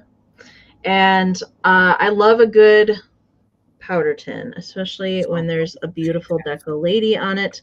I'm here for it. And I found this over the weekend. Now, it does have some wear, but I like it. It's got pitting. It's got wear. I like it. It's not in superior condition, but I really like the wear that it does have. But the lid is really in nice condition. Now, I believe that this particular variation of this tin, and it is a bath powder tin, dates from 1925 to 1928. And here is the back. So it talks about the bath powder here on the back side. Non-talc. Is that what that says? Not a talc, but soft, absorbent, delightfully perfumed bath dusting powder. There's no powder in here, FYI. All right, and it doesn't smell. It doesn't smell like powder either. All right, so there's the inside. Again, that is pretty typical for tins from this time period that I usually find. So it's pretty good on the inside. I'm not seeing any rusting. Okay, so there's no rusting on the inside of the tin. But the outside perimeter, hey, Heather. Heather, did you just see that awesome book? Did you see the inside of that? You got to go back and look at that if you didn't. All right. So there is some pitting wear here on the outside. I'm not sure what would cause that to happen necessarily.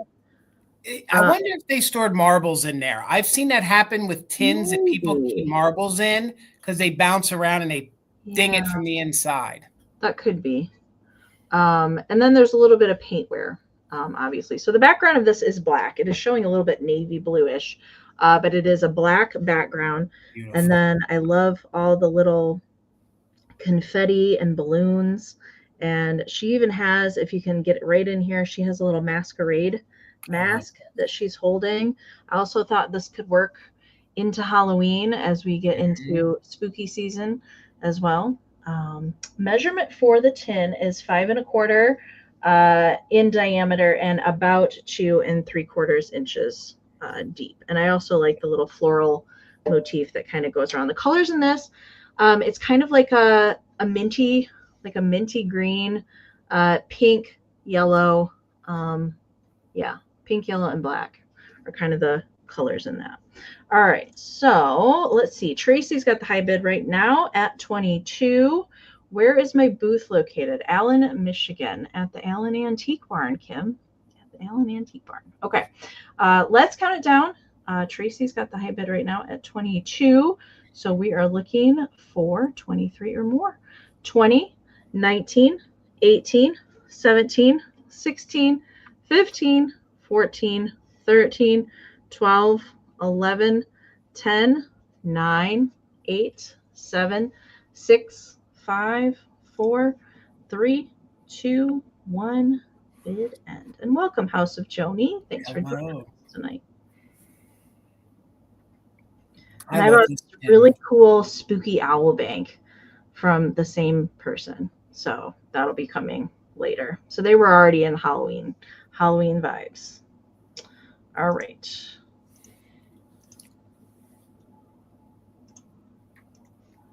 Okay, bid end is in there from Karen. I like the party motif.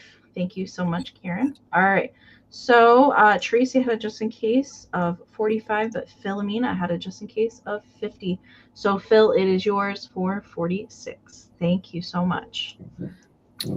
All right, Amy, $65, $65, and it's been a long time since I have found a swung vase or one that I could afford to bring to a live sale.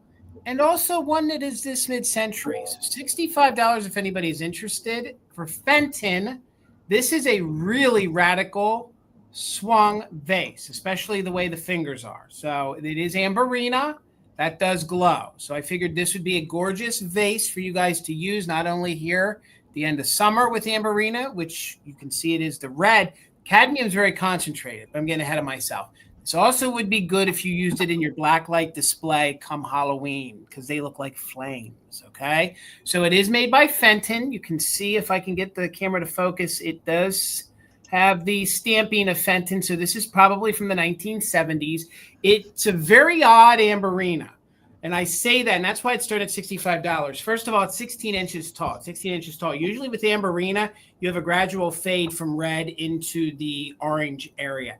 This is literally ruby red all the way until you get to cadmium up here at the top. So this is a very unique style swung vase from Fenton, one that you normally don't see. So it is hobnail. There are no chips to the hobnail. There is no thickness to it. This is a pretty common sculpt from Fenton. They did almost all their different colors in it. So you can see the way the base is. I already showed you it's stamped Fenton. There are no chips or cracks, and it measures 16 inches tall. So smooth all the way up here. It has 9 fingers. 9 fingers. No damage to them. And if you guys do black light displays, especially at Halloween, see if we can get it to glow. Look at how that glows. Can you guys see how that whole mouth on that vase glows? And it glows like fire. So if you're looking for something to put into your Halloween display, your fall display, and you use a black light, that literally looks like a flame of fire. And I had to pick it up because in all of my years of selling Fenton at the store, you don't normally find it that the cadmium from Fenton is that concentrated just in the tips. And I'll go all the way down so you guys can see. There is not really, there's a little cadmium shown at the bottom. You can kind of see a little bit there, but it seems like a true ruby all the way from the top to the bottom. So it's a very beautiful piece. It's $65, 16 inches tall. You can see all the fingers. Look how clean that is. You can see the contrast, which is something you normally do not see with Fenton. If you guys do a quick Google of amberina with Fenton, they really went from red to orange to yellow. And that is how their amberina was. To have this vase with it all concentrated, and you can see a little bit of yellow coming through. You can see the orange here at the flame of the tips. Then you go complete ruby. And yes, underneath the black light, there is going to be some in here, and there's going to be a little down here at the bottom. It's not something normal with Fenton. I think it's a really cool piece. It actually would also look good at Christmas time. There's no shame in having a flame at Christmas time. I just think it's really, really neat. Thank you, Aaron. Thank you, Joe, for the bid of 68. This is one that I don't find this style. I mean, I find that style, but then to find the fingers and the top that Fenton did. This is more of a mid-century. Fenton was usually modest when it came to these vases. They didn't do a ton of radical pulls, and it is very symmetrical, which is nice too. So I'll hold my hand there for one more moment. You can see that this is what they would call amberina. All that fluoresces underneath the black light. So even down here into the mouth, that fluoresces. So if you could get your black light straight on top, it's going to look like a burning flame. And there's 9 fingers there, and it's 16 inches tall. So let's go ahead and do a countdown. We're with Joe at 68. We're looking for 69 or more. And I do believe this is probably from the 70s, somewhere in the 1970s. So 20, 19, 18, 17, 16, 15, 14, 13, 12, 11, 10, 9, 8, 7, 6, 5, 4, 3, 2, 1. Bid end. I was holding it like that so you can see there's no haze, there's no water staining, no hard water, no calcification. It's just a beautiful example of a vase from the 70s, and it just fits this time of the year. I think it's fantastic. So there's our bid end. Karen G, thank you so much. So Laura, you had a 70. I'm so sorry. Your 78 came in after the bid end, but with Joe's just in case, Joe, it's yours for $71. Thank you guys so much. And I can see sprigs coming out of that too at Christmas time. Yeah, maybe some mercury bead. Absolutely. Thank you guys. Thank you, Joe. Haven't seen a swung vase in quite a while there, Jason. No, I know. It's crazy. It's like a time warp. Yeah, no kidding. Okay. We're going to go back to Kitsch for a minute. And this, oh, I love this planter. Oh, it's big. Oh, I love this. A big boy stinker. And he is the cutest skunk. I absolutely love this planter. This is made by Napco.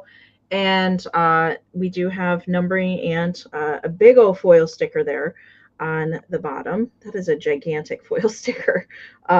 There's no chips to Mr. Skunk. Okay. And, but FYI, there is some of that like floral, putty stuff. I couldn't get it out. Okay. I tried my darndest to try and peel some of that up and I couldn't get it out. All right. So that is in there. So if you actually want to use him as a planter, as Garden Guy Bill would suggest, use your planters for plants. And that is in there. Okay. Maybe you have a better trick than I do to try and get that out of there. I couldn't. And of course the tail crevasse is not very large, to get your hand in there either. So he is big, large, and in charge. There is a little bit of crazing, to the glaze, but there's no cold paint on him. He just has the cutest face. Don't you just want to squeeze him? I know. He's so cute. And I love how stylized they made his big old bushy tail back there. I'm a deer lover, but I also collect skunks. I do have lots of skunks mixed in with my deer as well. And this is one of my absolute favorite kitschy planters that Napco did.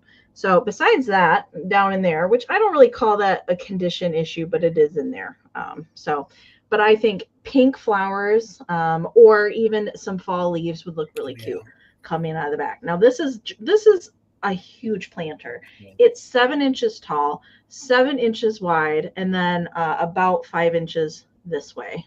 About the ears is the widest. So he's just the cutest thing ever. All right. Nikki, I see you at 42. I saw Dennis came in there with a 41 as well. So we are looking for 43 or more. You can call me Flower if you want to. I know, exactly, Ashley. Exactly. All right, let's count it down. Crevasse, Karen. Anytime that I can say that, it makes my day. All right, and I learned that from Jack Black. He says that in a song. Don't ask me why, but it's just stuck with me ever since. All right, let's count it down. We're looking for 43 or more on Mr. Napco Skunk. 20, 19, 18, 17, 16, 15, 14, 13, 12, 11, 10, 9, 8, 7, 6, 5, 4, 3, 2, 1. Bid ends. I wish I had some like florals handy, but I don't. They're all next door. They're all in the other room. I love this. All right. I see Nikki's got a just in case, and Dennis came in there with a 43. And there is the stinker bid end from Karen. Thank you so much. Crevasse and Mira. Absolutely, Jennifer. You probably will hear it on a weekly basis. Okay. So Dennis got in there, but Nikki did have a just in case. So Nikki, it is yours for 44. Thank you so much. $28, Amy, and I have my second squeak from the same estate as the pupper was. So $28 on this guy. He might need a little more cleaning. I did my best to clean him up, but you might want to do a little deeper cleaning if you want to. The paint on him, he is in very good condition paint-wise. His head does spin. He's made by Edward Mobley. He's from 1962. And I take it the variation here with the fabric ears is maybe a little more difficult to find because maybe they disintegrated or got, hurt or had issue more so than the ones with the all rubber ears. So he is a little teddy bear. He's in really good condition. You can see there is a little bit of paint wear on the nose, but the eyelashes are intact. Sometimes I have sold this one before. I think they came in a different colored jacket. I feel like I had a blue one years ago, and the eyelashes were not so much there. I don't know. Amy might have to help me, Wendy. I don't know. Does he have a name? Oh my gosh, he does have a name. I didn't find a name anywhere. I just kept getting he had him as Bear. I cannot think of what it is. So Kayla Sunshine 32 Right. on Instagram has like the largest squeak collection of anybody I know. And she actually has the original prototype in the box. It Gotcha. does have a name, but I can't. It'll come to me at like 2:00 in the morning. But yeah, he does have a name.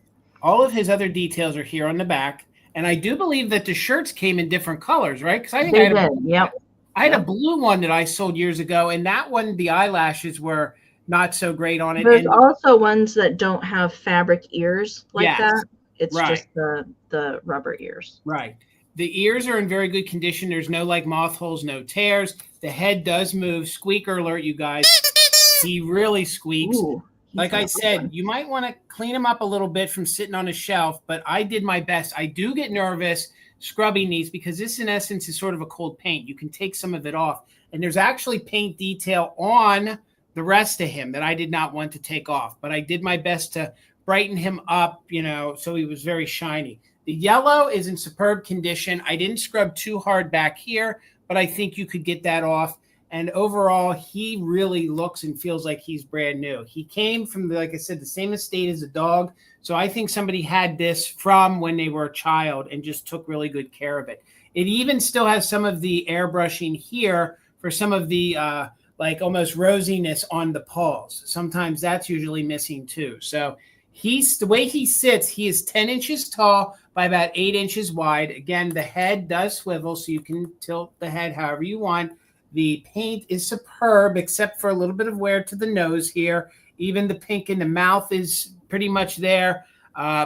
It's not showing too well on the camera, but both paws have some of the pink kind of, flesh tone, some of the blushing that they put on it. And there was never any on the bottom to the best of my knowledge. So rubber's very soft. He squeaks.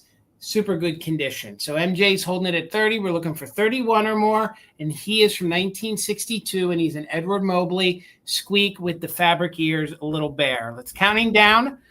Just in case is available if you are an active bidder. So 20, 19, 18, 17, 16, 15, 14, 13, 12, 11, 10, 9, 8, 7, 6, 5, 4, 3, 2, 1. Bid end. I wanted to show you guys we got a little dog on that pocket, little kitty cat on that pocket.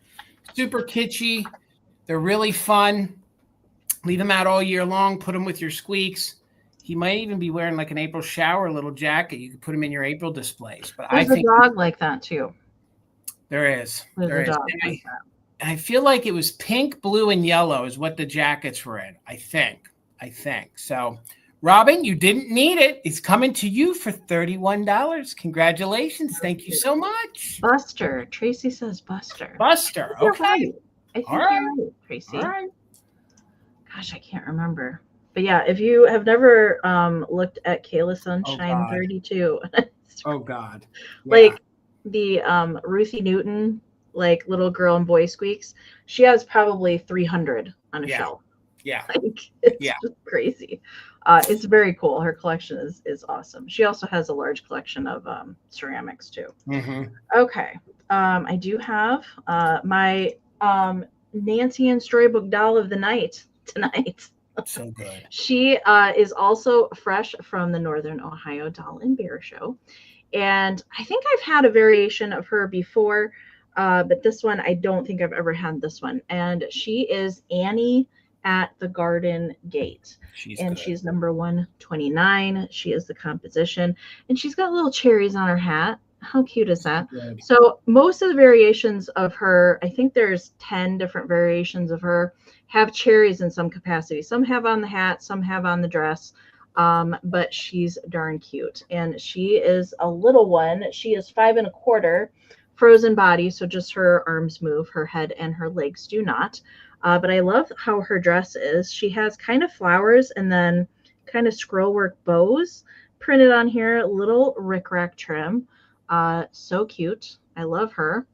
So she's in really nice condition. Oh my goodness, let me get caught up on the chat. Sorry, you guys. All right. I love these tiny ones. She's not, I did see some pudgy bellies at the doll show, and they're hundreds of dollars, but that's usually the only place I ever see the pudgies. And the way that you can tell, so this is completely flat down here. The pudgies actually like extend out. The bellies actually extend out. They're very incredibly hard to find. I've never been able to pick up a pudgy belly ever. I just get to admire them, usually in a case at the doll shows, but they're darn cute. And I did get quite a few Nancy Anns at the show. And actually, I went to an estate sale today, and I got some more. They were there at 2:00 in the afternoon. So don't get them. I guess they were meant for me to pick up. All right. So Aaron's got the high bid right now at 18. So we're looking for 19 or more on Little Miss Annie at the Garden Gate.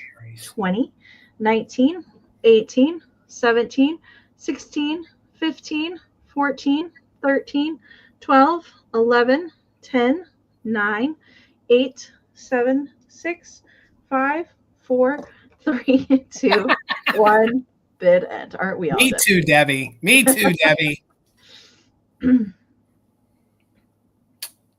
I love those cherries in that hat. That's so summer. Yeah, so and she's really clean. She's very clean for being.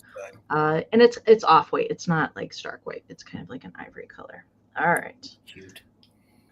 There's some just in cases there at the end. There's Karen's bid end.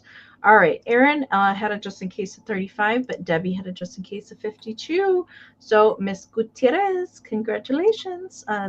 She is coming to you for 36. Thank you so much.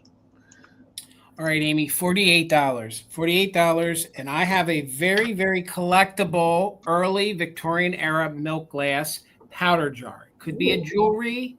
It could be a trinket, but usually they call these powder jars, okay? It actually has a stamp on the bottom, and it's going to get washed out, okay? But the stamp on the bottom, it actually, if you could see it, there we go. If we can get it to focus here, I'm going to hold it the right way. It's actually a flag waving. It's almost like a nautical style flag that's waving, and there's birds there. And it's actually a company that is called the C.F. Monroe Company. And this is their line of what's called Wave Crest. So it says Wave Crest in there. So it's like a nautical flag because it's called Wave Crest. So usually when you find their milk glass pieces, the metal bracket part that is the clasp that closes it is usually missing. Usually you only find the top or the bottom. It's very rare that you find one together. These normally sell on the secondary market for over $100. Sometimes their larger powder jars can do $200 or $300. The company, and I knew it started in the late 1800s, it was a company from Massachusetts, and they used to sell these in their boutiques. So these were very high-end milk glass pieces, all right? The company ceased to exist around I wrote it down because I had to research that, 1916. So this is no older than 1916, and it probably is from somewhere from 1880 to about 1916. The clasp is a selling point, so the milk glass would have been fit in there. They would have used some sort of an adhesive like they did on oil lamps to hold that together. It is also unique in the aspect that that is blue milk glass, and it's a white blue. That is not painted. That is white blue, which was a very, very hard thing to do. As you guys know, milk glass was either white, pink, or blue. There was no in between. And this was a high-end milk glass company, and it even has these hand-painted flowers. They're almost like little poppies or dogwoods that still remain, okay? I'm just amazed that that much of it is still there. So, again, it's a milk glass. We'll call it a powder jar. It's probably from around 1890 would be my best guess. There is wear to the flowers here that are missing. Then there would have been some here. So there are more there on the front than there is the back. And that's just from years of using it. So you can see here, let's get in here and focus. Look at the detail on that clasp, the detail. And you guys can research the company if you want to. Hey, John. Hey, John, good to see you. It's called Wave Crest, and the company is C.F. Monroe. So if you guys Google those, you'll see that over on other platforms, they're asking $80 to $100 to $200 for some of them. So this still has the original closure, or should you say bracket, or the metal piece that holds the two together, which is amazing. It measures the way it stands here, and it's getting washed out again, but there is blue here that fades to white on both pieces. It measures about 3 inches tall. So it's about 3 inches tall. Width-wise here at the bottom piece is 4 inches wide, and the top piece is 3 inches wide. So again, We do have some wear, but I think that was just years of the lady or whomever holding it and using it. So you can see all the great detail and scroll work all the way around. These are very collectible powder jars. They're actually coming back. I will even tell you a lot of the Victorian and 1800 things are selling even more at the store. And these are very, very collectible. And not many times do we actually have a maker's mark on the bottom of milk glass. But I want to make sure we hold it right. It's very faint on this one. Some, if you look online, they're very detailed. I'm holding it upside down. It is a flag there, and it is a wave crest, and it is the company, again, is C.F. Monroe Company, and it's from the late 1800s. So I'm not sure what metal this is. I feel like that's actually brass here. I would probably say brass. I truly believe that is brass. There is a lot of great details. I thought this would be great at fall time. You can see that there are some reds, and there's some darker reds that might be reading brown, and there are some pink flowers there. Some of that is worn, but I'm just amazed that the majority of it is still there. Joe wants to know if you can see the Ring of Fire on it. The Ring of Fire. Pretty thick.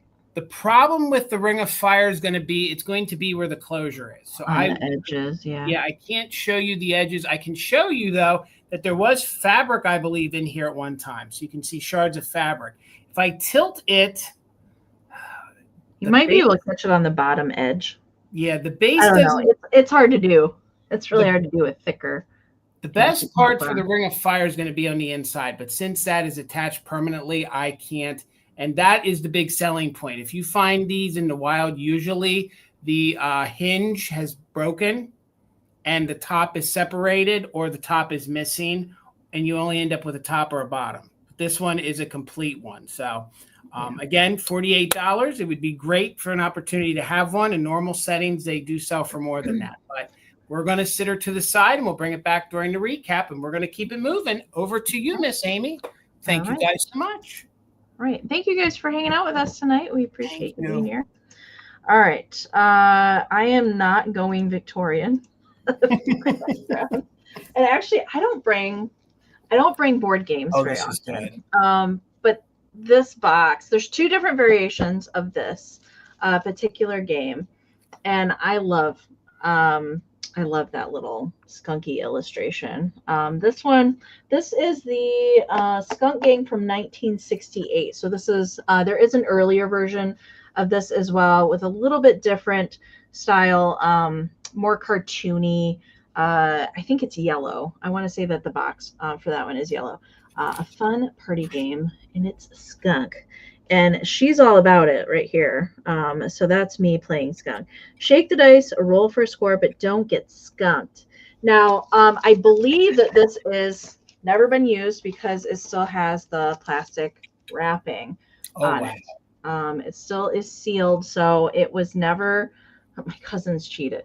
I don't think it was ever played with because it has. Now, there's a little tear to the plastic, FYI, like up here. There's a little.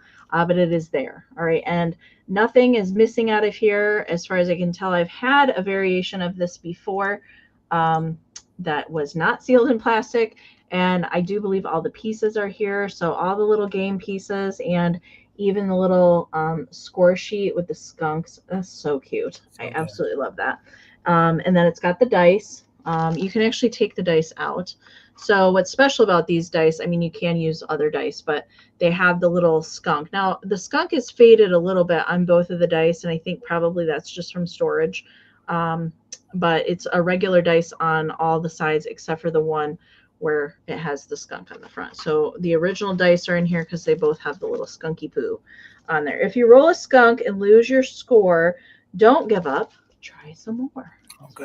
On the bottom. Yes, super cute. I would, if I was going to display this with, some skunk things, it would be like this. Yeah. I think that's so cute. So cute. But as far as I know, it is all it's supposed to be in there from 1968. And it does have the directions printed on the cover. If you do want to take it out and play it, you definitely can.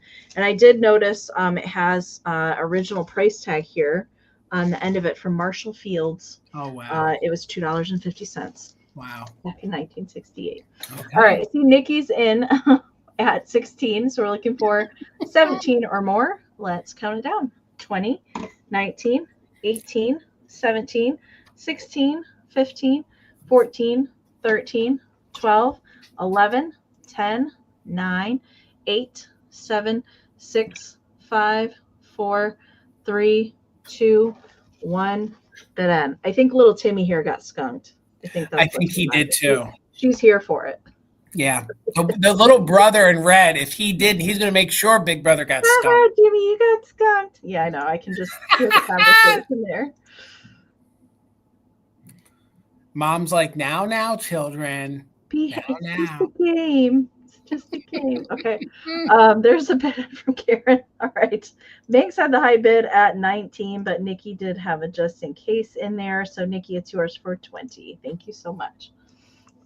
All right, $24, and I'm heading back to my hometown, which is Kitchtown, which I share with Amy and a lot of us that are here. It's a good town. It's a good place. So $24. This is a kind of a hard piece of kitsch to find. So, Jason, I've never seen this variation.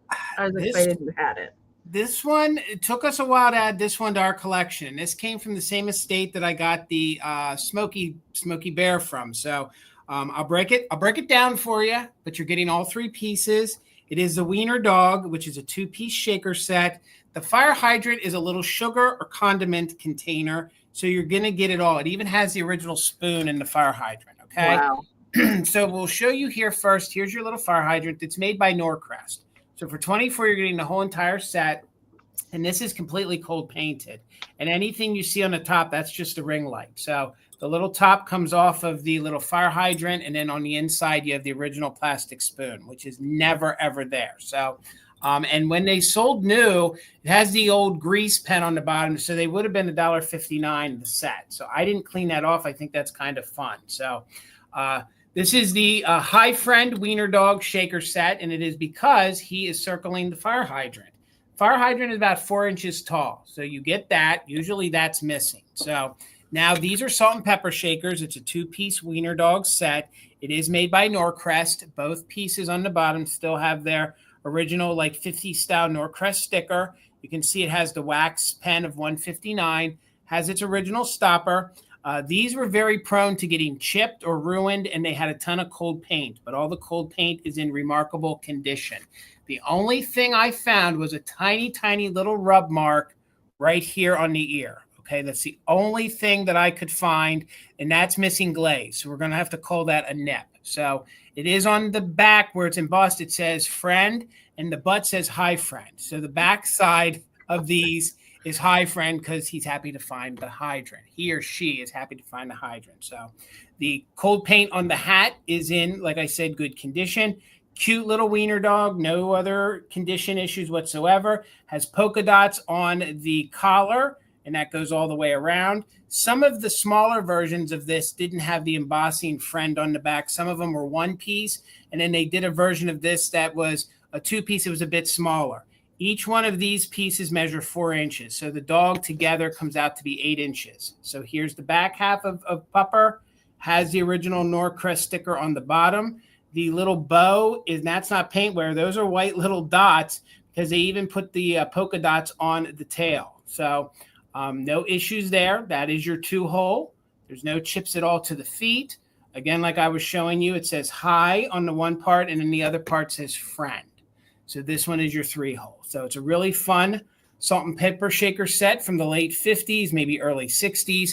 It's a hard one to find all 3 pieces. So you just take the dog, you butt these 2 up together, and it sits nice and flush. And you don't need to use the hydrant. So you could just display the dog like this. The hydrant is always missing. Yes. Yep. So, I mean, I've never found that set with the hydrant.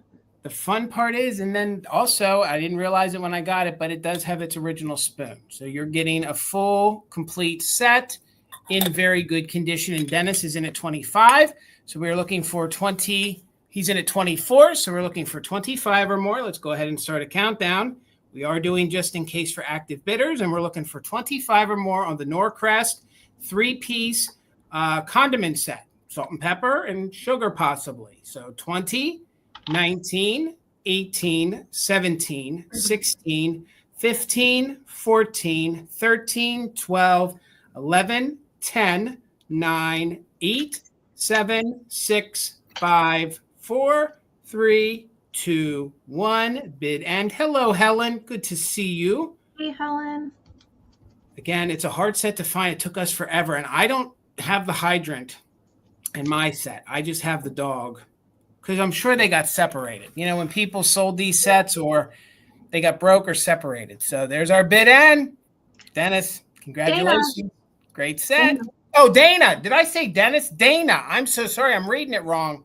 My eyes are crossed. Dana, thank you so much. Congratulations. Congratulations, Dana. Okay. I have a dream pet. And this one, Dana, I saw your just in case. It came in like way after the bid end, but you didn't need it anyway. So you're all good. All right. This guy, I'd never seen this guy before.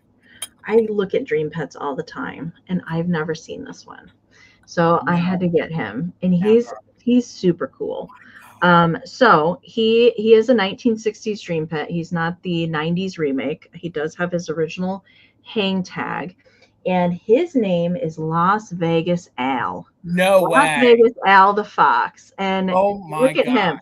So he's like a dealer. I feel like he works at the casino on the weekends when he's not chasing rabbits. And that's his day job. And he's got on it's a little silk vest, and it has a teeny tiny pocket, and he's got the ace of diamonds in there.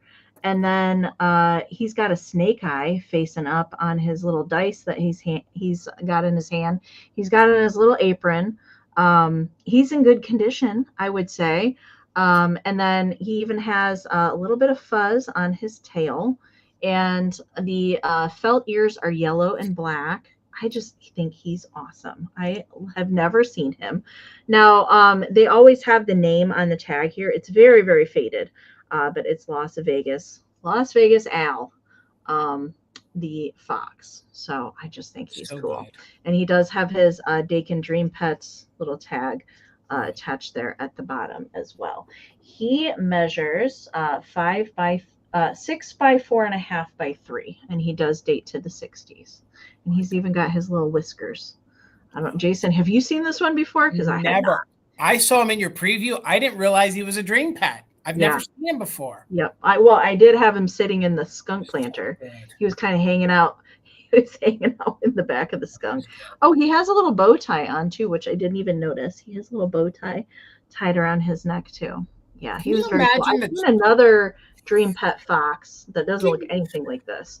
Can you imagine what the child became that this was their favorite toy? Like, did they work in Vegas and become like a loan shark or something? Like, I don't know. Oh my God. I don't know. He likes to play 21 and craps.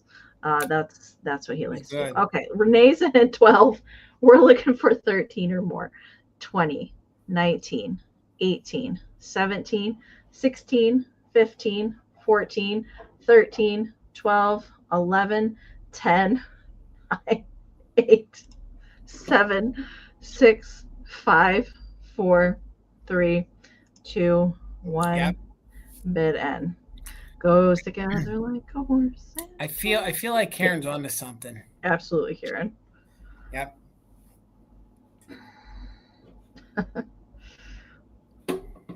That's good. It's good. I love him. All right. There is the bid end from Karen. All right. Congrats, Renee. Mr. Al is coming to you. Thank you so much. $14, Amy. And I have an antique candy tin. I believe it's from the 1920s. It does have the name of the company on it.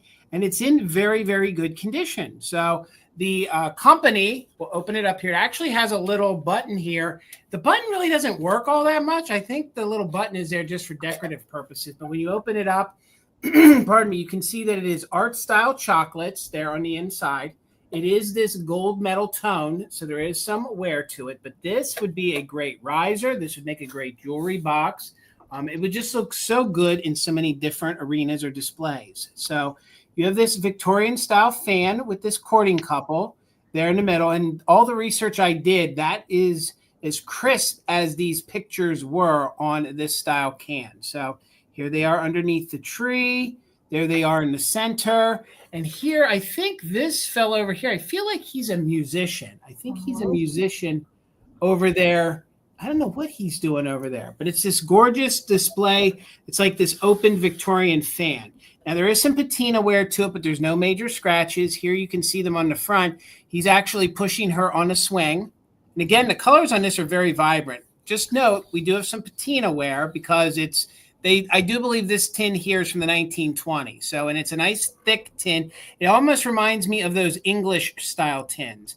There's just the forest in that picture over there. And then this one here, we have this window into the forest. And this one's really fun. Look, they're in like a gondola style, which I think that's really, really neat. And then it's the old school style tin. You can see where it's embossed here on the bottom. This tin was made in the United States, and the company is from Boston. I guess they were in Boston and in St. Louis. So they kind of covered both parts of the territories in the country. So it is the manufacturing company, again, is Art Style, and it's their Art Style chocolate tin. It does say here on the side, let's see if I can get to focus, it was 1 pound.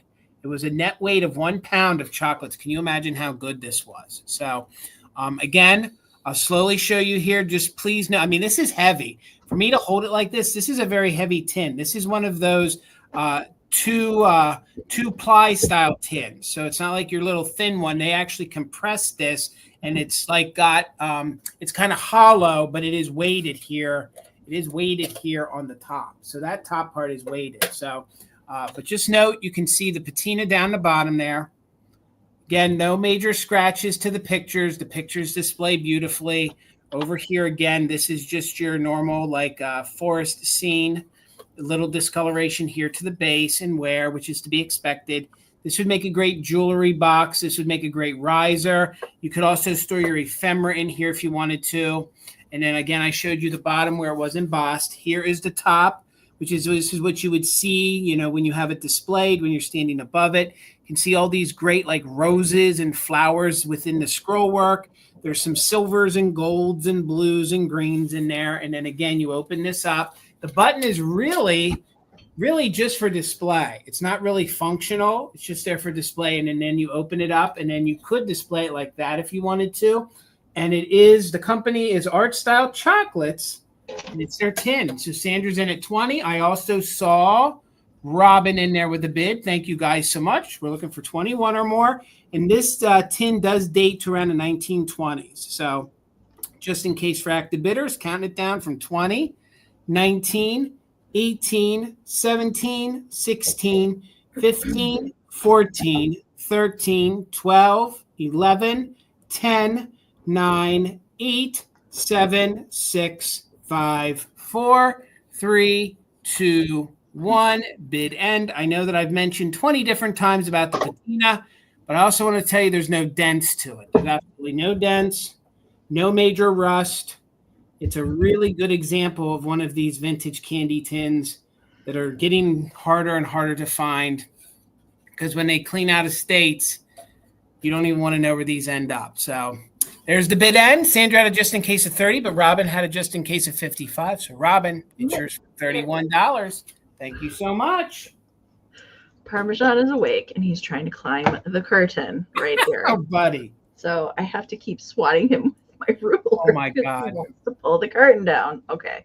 Do you see this back here? Can you I can see it moving. I see it. Okay. We're just going to roll with it because I can't with Parmesan right now. Okay. I have a larger bisque dolly tonight. I actually did not get her from the doll show.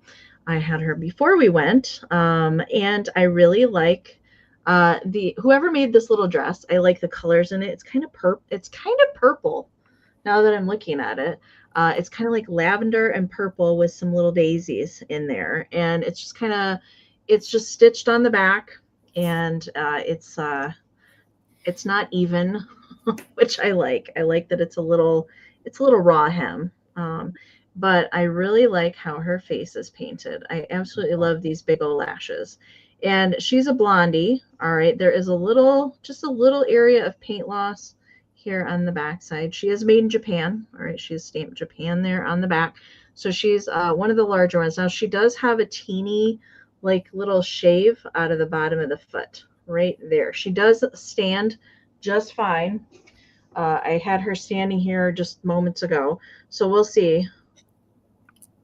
Haha. Okay, there you there. I'm not going to balance her too much because that does have felt on it, so it's not completely flat. But she does stand just fine on her own. There's just a little shave right there. And she has nice jointed arms, so they're not loose jointed or anything like that.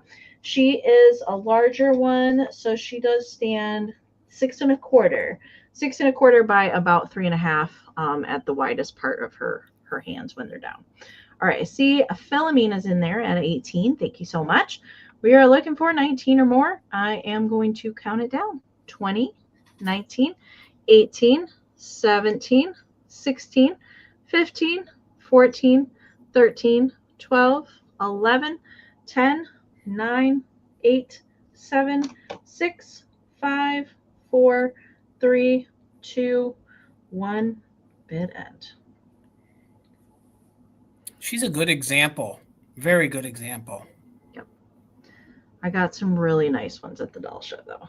Some really nice ones. I got one with a little winter coat and a muff that somebody made for her. She's very cute. She's probably going to come closer to like Christmas time because she's very kind of Christmassy. All right, there is the bid end from Karen. Thank you so much. All right, Phil, I did see her just in case, but you didn't need it. She's coming to you. Thank you so much. $12, Amy, and it's been a while since I've been able to offer a cookbook. And this one is pretty notorious. It's a pretty famous cookbook. They actually printed it multiple times. This one, though, is from 1947.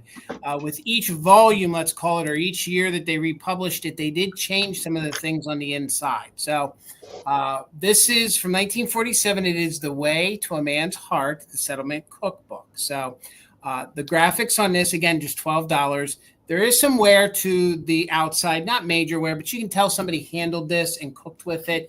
You can see that it's a very nice large book. It does have the red to the outside of the pages. I actually bookmarked a few different recipes. This, of course, would be really, really fun to use in a Valentine's Day display. You have the red. This is like a creamy white. You have the red, plus you have the heart. What is fun about this cookbook is not only does it have a ton of vintage recipes, but there are chapters on everything from health to how to set a table to proper etiquette. So this is your one book that you need to not only cook, but how to have parties, how to have good health, how to cook, and how to set a table. So again, you can see this was probably handled. Somebody cooked with it. There is one handwritten recipe in here, which I left in here, and I think it was sweet potato balls. Sweet potato balls. Never had them. So book is from 1947. It measures 8 by 5.5. So 8 by 5.5. So I did bookmark a few pages. I want to quickly show you here, for example. So here it tells you here how to set the table. It actually gives you reference on the proper way to, it tells you how to wait the table.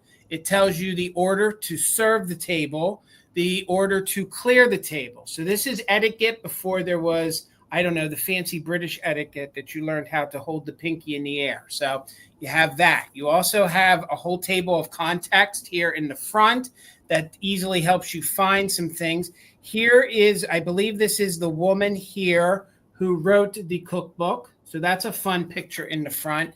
And then also back in here, like I was saying, there are pages. I just had it right there. It tells you how to save leftovers. How do you air the room? Everything. Care for the dining room table. How to get stains out. It tells you how to get rust stains out, lipstick stains. So to get a lipstick stain out, it says soak in cold water, and then it says wash in soapy water. So literally, that's what they told you to do, Amy. How to care for your refrigerator. This is just fun in and of that. And it teaches you how to make soap. So I told you, this is your one stop for everything. It tells you how to use different things, how to cook with a fireless cooker. It teaches you how to use a pressure cooker. So not only is it filled with recipes, but it's filled with tons of knowledge. And then here, I wanted to show you here, it shows you the vitamin table. Now, again, this is from 1947, but it shows you the vitamin table. It gives you tons of information. And then throughout the book, I love the kitschy little graphics. So look at the little chef, little butler boy there underneath your soups. It gives you all different sorts of soup recipes. Here we have different ways to cook your poultry. Here we have this young little lady here. She's done up. It's just a super fun book. I had sold this a couple times at Mother Tucker's. So I thought this would be interesting.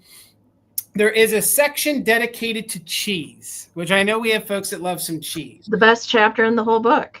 It teaches you everything from different hot cheeses. Oh, I'm here for fondue. So it teaches you, it teaches you how to use different cheeses with crab apples, carrots, stuffed fig and prunes, with pecans. How about prunes and cheese? I think I might pass on that one. I do like some, this is going to sound weird. I do like nuts with cheese now and again. So like a cashew now and again, maybe. Like, I know, laugh. So, but yeah, so there's a whole section that there's different ways. That's why nut cups exist, Jason, so you can have them with your cheese. This is true. And I can't find it at the moment, but there is a handwritten recipe in here somewhere, okay? Joe wants to know, does it tell you how to cut the cheese in the book? That one is a one-on-one. You had to pay extra for that chapter. So it's an extra chapter.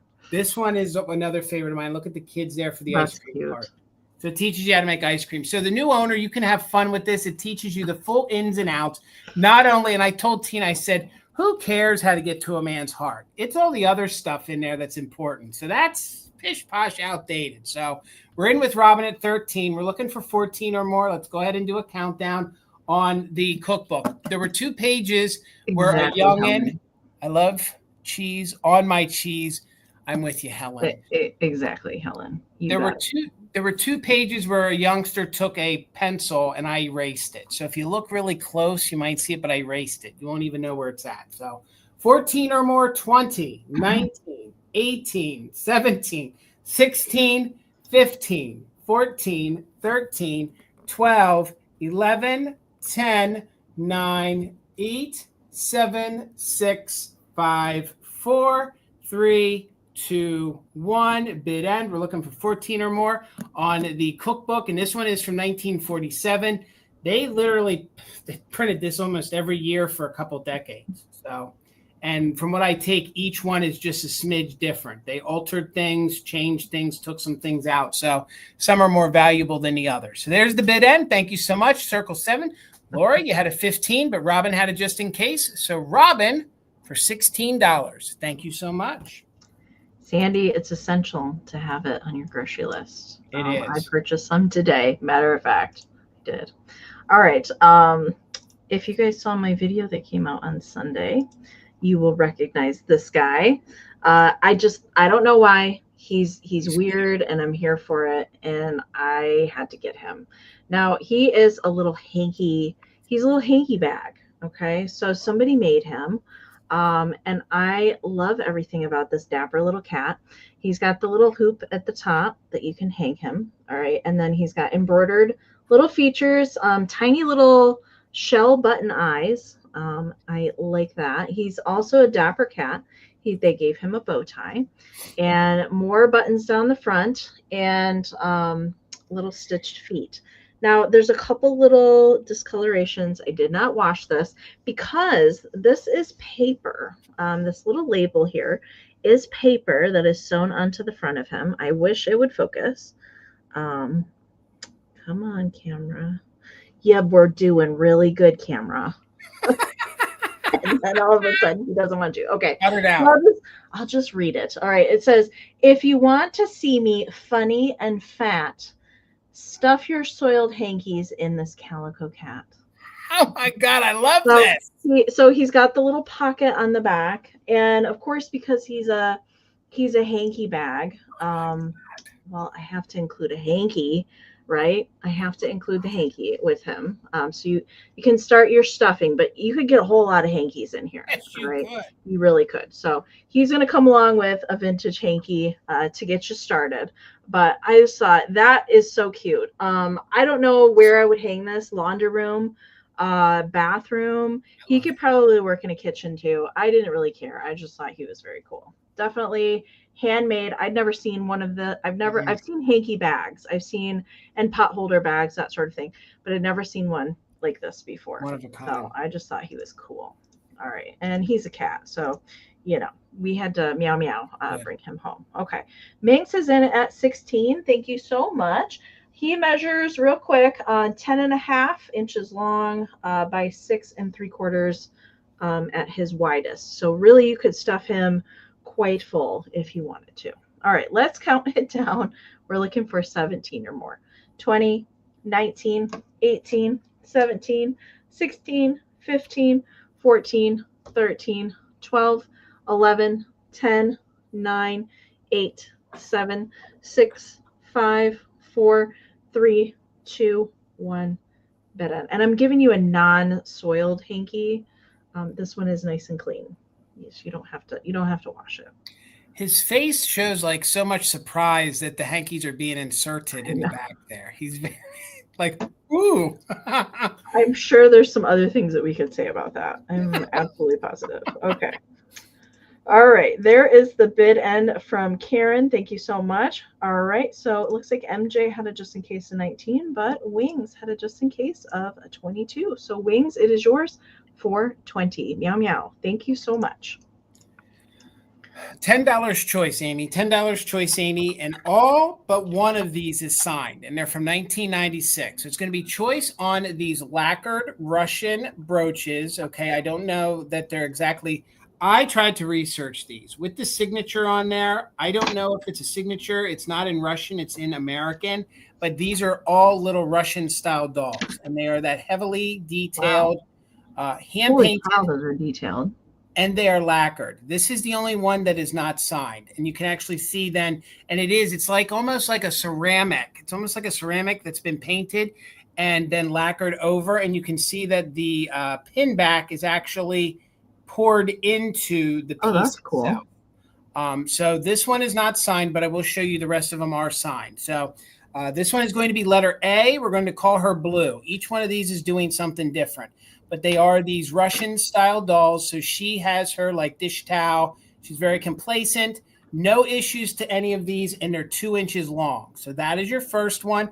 This one is going to be letter A, and we're also calling her Blue. Okay, so now the rest of these are going to have the signature on the back of AB with 96. I tried to research to find more details. I could not.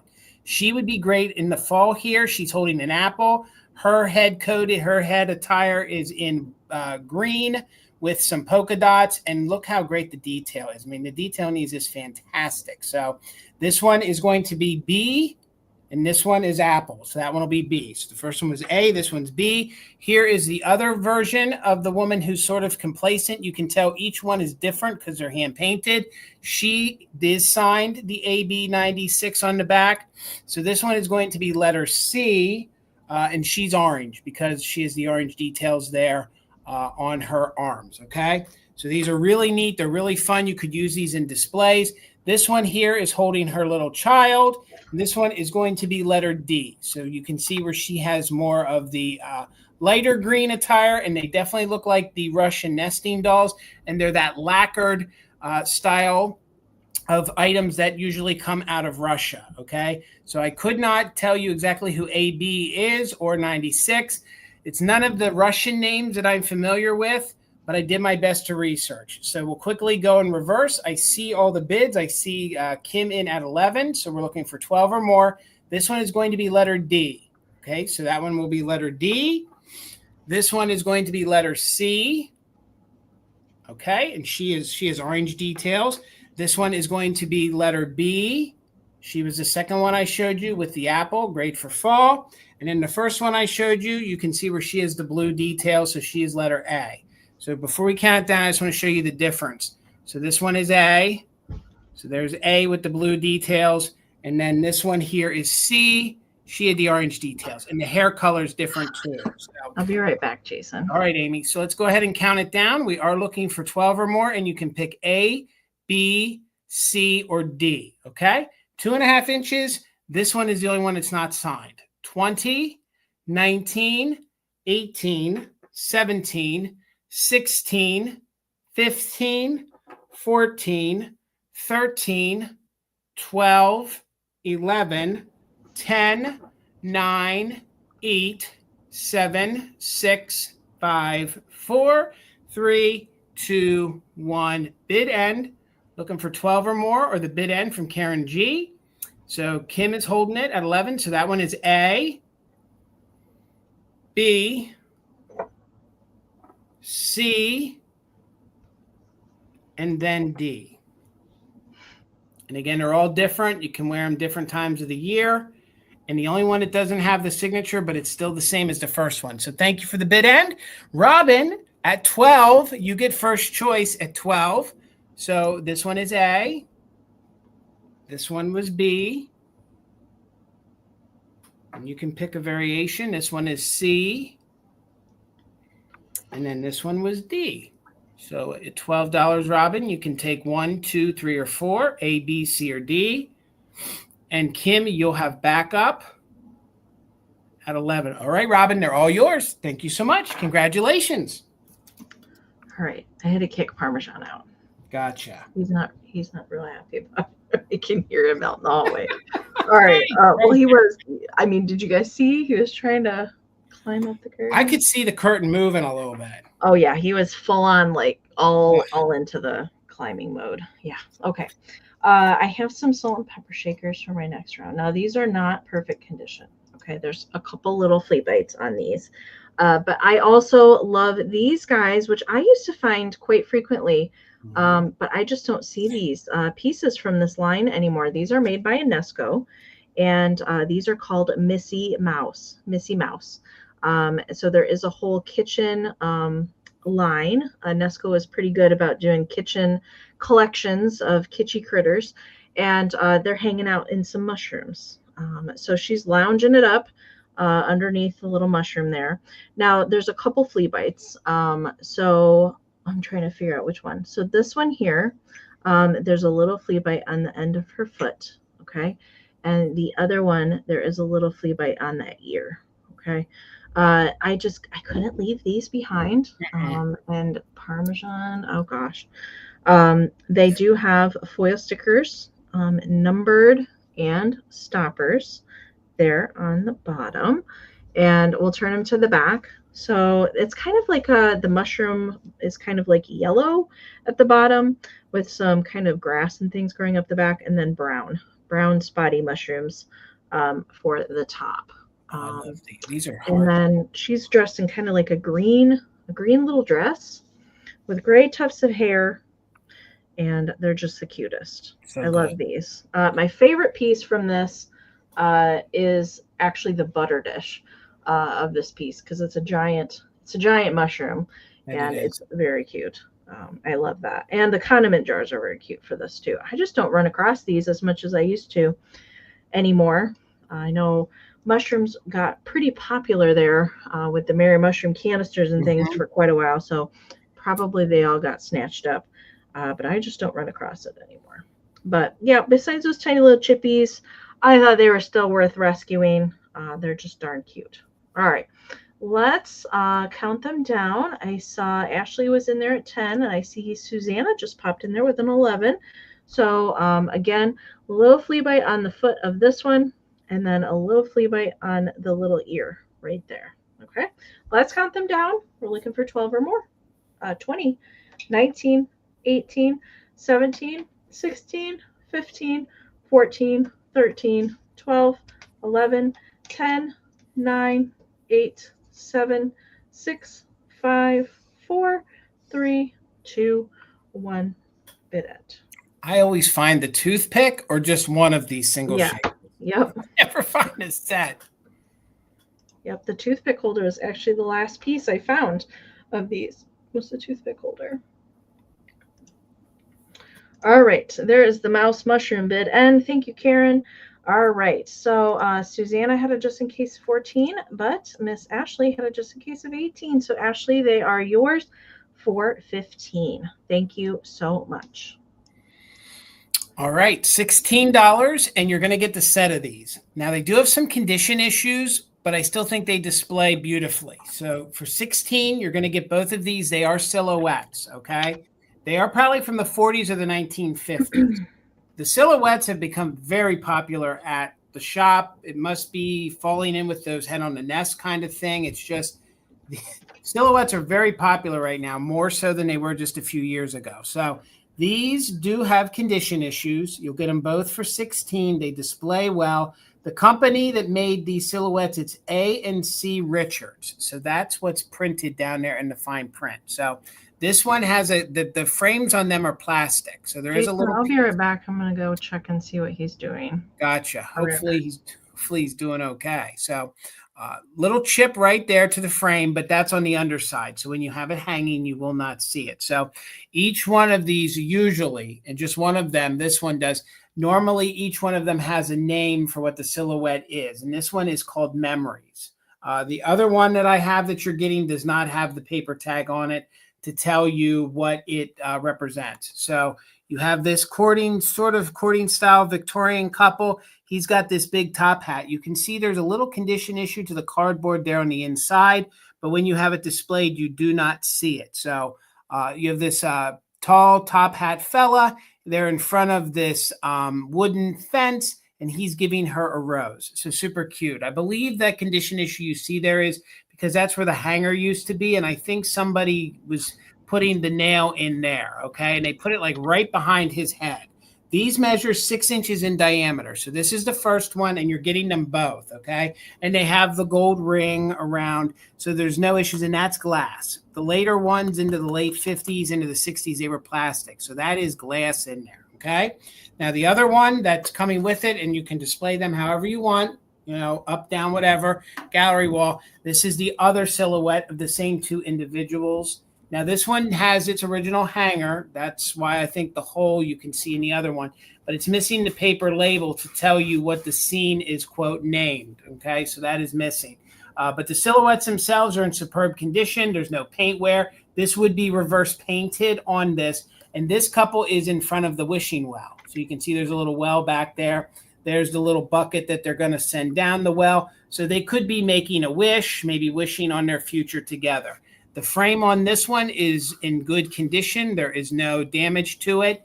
And again, this is a collectible company. This is one of the I'm trying to get that glare off. This is one of the pretty well-known companies for these silhouettes kind of in the mid-century from like the 20s into the 1950s. So this one, again, does have its original hanger. So you just spin that little round piece around, and that's how you can put your nail in. It is glass. This courting couple here, this Victorian, I keep using that for everything. Let's just say this couple in love is in front of the wishing well, and that's paper behind there, and it's glass, 6 inches in diameter. This one here, the hanger, I guess the hanger may have been more in the middle, but they put a little hole in it to put the nail in it. But the nail falls right there behind his head. You can see there is a little bit of wear. So again, you're getting them both, and this one does have the little chip at the bottom, but it does have its little paper tag that tells you, if it wants to focus, that they called that depiction is Memories. Okay, and the company, one more time before we count it down, is R.C. Richards. They were pretty notorious for making a lot of these silhouettes throughout the 30s, 40s, and 50s. So let's count it down. Renee's in at 18. I saw everybody's other bids. Thank you so much. So we're looking for 19 or more, and again, you get them both. So 20, 19, 18, 17, 16, 15, 14, 13, 12, 11, 10, 9, 8, 7, 6, 5, 4, 3, 2, 1. Bid end. These are perfect for gallery walls. They're perfect for those weird spots on the wall between doors. These are just gorgeous, no matter what kind of decor you do. And again, the silhouettes have no wear to them. It's just all that cardboard. And with them being plastic, these are probably after World War II, heading into like the early 1950s. So thank you for the bid end, Karen. So Robin's just in case over Renee's. $19. They're coming to you, Robin. Thank you so much. All right, you guys, let me see. We have 3 rounds left and a recap. Okay. All right, my next round's going to start at $8, and I have a little bisque babe, and she is all by her lonesome. Usually I have several of these, but this is the one that I have, And I did get her from the doll show over the weekend. She's got a little puppy dog. She's hanging on, like the puppy dog is really hanging on for dear life. There in her.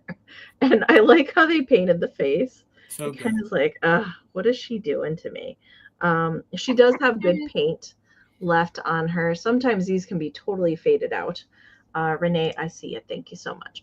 And she's got brown shoes, green little ties, I think.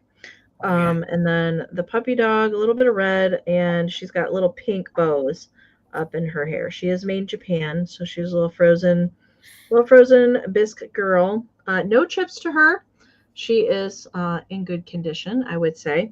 Yeah, usually if I see these and they're not in a box, they're all completely faded. She measures 3 3/4 inches. 3 3/4 inches. So definitely not the smallest. But she is very cute. And she does stand on her own just fine as well. All right, Renee is in 8. We're looking for 9 or more. Let's count it down. 20, 19, 18, 17, 16, 15, 14, 13, 12, 11, 10, 9, 8, 7, 6, 5, 4, 3, 2, 1. Bid end. Kind of looks like she has the, like, I don't know what's going on there. That poor dog's like, just put me down, man. Just put me down. I know. Put me down. All right. I do love the pigtails though. They're pretty defined there. Yeah, she does have good hairdo. All right, there's a bid end from Karen. All right, looks like the high bid was Debbie at 12, but Renee did put in it just in case. So Renee, she's coming to you for 13. Thank you so much. $12, Amy. And I didn't get a chance to preview this, but Tina found some children's books the other day. This one has incredible graphics. The only condition issue is there's a little bend here, okay? So, I mean, if you keep bending it back and forth, it might come off. But I think if you can just get something flat on top of that, I think it'll be good to go. So $12. This is from 1946. It's Merle Publishing. So it's Merle Publishing. This alone, I think, would be awesome in your full display. So you have the little stories for little people. Look at the bird. Look at that red bird. So kitschy. You have the teddy bear there. You have the fox. Like you could get, if you had Amy's dream pet, you could put him there. The bunnies are kind of sassy. And then, of course, we have a token mushroom right there. We have the raccoon with his hat on. And then we got a big old bunny with a bunny butt. So the book measures 13 by 10. It's double-sided, so it's the same cover on the front as it is the back. And we'll quickly show you a few of the stories in here. Outside of that bend, it's in very good condition. These graphics are phenomenal. Look, oh my gosh, look at how cute the elephants are. So good with the elephants. In this book here, it's called White Elephant. And again, it's from 1946. Super good, super cute. Again, this is a company. Do you ever find Merle Publishing? Yeah, Amy? I like the Merle Publishing, yeah. They're always really bright and colorful, the Merle Publishing ones. This one is called The Firefly. Look at that firefly up there. Look how kitschy that is with the king and the raccoon over there. More fireflies over here. And again, remember, these books are from a different era, a bygone era. So please make sure if you're showing these to children, you do use your discretion on them. Again, this book is from 1946. So the values and the writings are not necessarily acceptable today. So this one is Mr. Fox in the House. Look at the bunny by the house.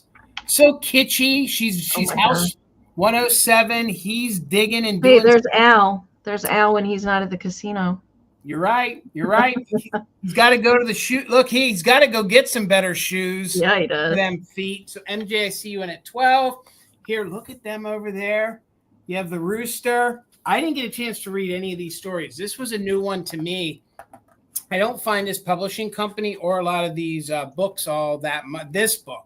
This one is my favorite. The Big, Big Turnip. So you have the Big, Big Turnip. It looks like you had to get the whole family involved to get the turnip out of the ground. You had the farmer, the farmer's wife, the daughter, the dog, the cat, and the mouse trying to pull the turnip out. So Again, the graphics in this are in very, very good condition. No little youngster wrote in them or did anything. Then you have the 6 Silly Men. The 6 Silly Men.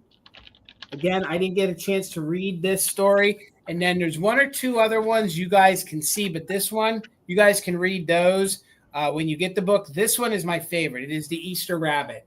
I would use this in my Easter display. To me, this is iconic Easter. When it comes down to the bunny and the basket, I just think everything about it screams your typical mid-century Easter. So again, in very good condition. The spine is not ripped. There's no tears. We just have a bend up here in the corner there. And it is from 1946. Let's count it down. 20, 19, 18, 17, 16, 15, 14, 13, 12, 11, 10, 9, 8, 7, 6, 5, 4, 3, 2, 1. Bid end. Hello, Clean Look. Good to see you guys. Oh, hey, thank you. Thank you so much. Thank you guys so much. Hello. Good to see you guys. Hello, hello, hello. So, MJ, it doesn't look like you needed it. So good, so good, so good, so good. Waiting on that bid end. Did I miss it? Nope, I haven't seen it yet. All right. There it is. There it is. MJ, thank you so much. Congratulations. Congrats, MJ. All right. Last 2 rounds, you guys, and then we will do a recap. All right. Let's see. Okay, what do I have? Okay, I have this weird plush skunk. He's God, I love him. He's awesome. Okay. Now, I do have his original box, but the box is really not in good shape. It originally came in like a little gift box, and it had kind of a greeting on the front of it. If anybody gets this and you want the box, I can send it to you. It's just not the greatest of shape. That's why I decided not to bring it. But it did help protect Mr. Skunk, and he's pretty funny. He's pretty funny. Now, he has kind of like a pleather nose, okay? And he's got, look at these giant eyelashes that are coming out of the bottom of his eye. He looks kind of sleepy. He's got his fur for days. Now, he's got this huge tail in the back, all right? Wendy, I see you. Thank you so much. And it's bendy, all right? So you can pose the tail how you want. Now, it's not black fur. It's brown. It's brown fur. I'm not sure. I don't think that it's faded. I think that they did that on purpose. Now, he has little felt feet, and he's holding on to a little kind of wired rose, and he even has a derpy tongue sticking out of the side. So good. He's really unusual. He doesn't have any tag or anything like that. He is very nice and clean.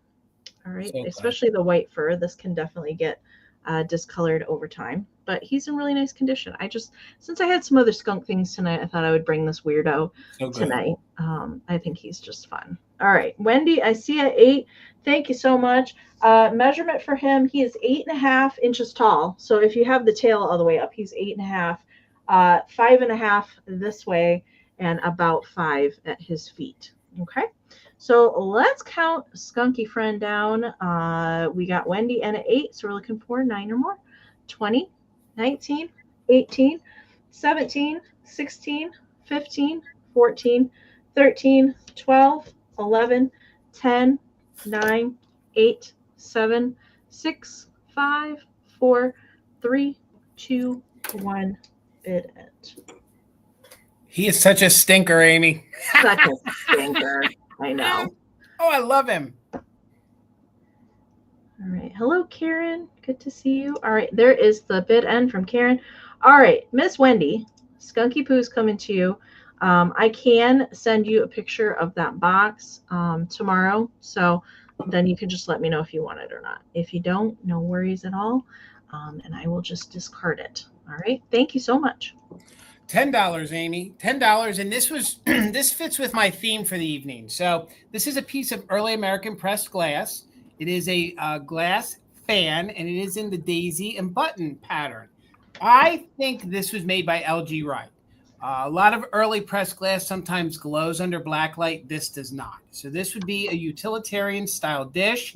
A little bit of research that I did. Sometimes maybe they sold in multiples. Maybe you purchased multiples. But again, with what I was doing tonight, I thought this might fit in. This would make a great dresser dish. You could use this in the kitchen if you wanted to. I just think it kind of tied my Victorian theme together. No chips or cracks. It's in very, very good condition. You can see the great pattern here in the back. It is pressed glass, and that is the daisy button pattern. So a lot of the times the early American pressed glass would use these designs because they didn't have color, and it kind of gave it a glisten, like almost imitated cut glass. So it measures about 10 inches wide by about 10 inches tall. And right now, the daisy button pattern has really, really come back into fashion. A lot of folks are buying it, using it. And I just thought this would be nice. This would be even great at the holidays that are coming up.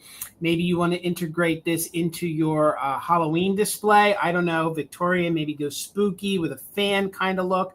And again, you could use this as a candy dish, charcuterie board, or I was thinking this would look gorgeous if you just had it on your vanity and you laid some of your jewelry on it and things like that. So, it would. A great olive dish. You're absolutely right. And look at the great details all the way down here for the arms of the fan coming down. And again, this is in your daisy and button pattern. There are no chips or cracks at all to it. There's not even any cut marks.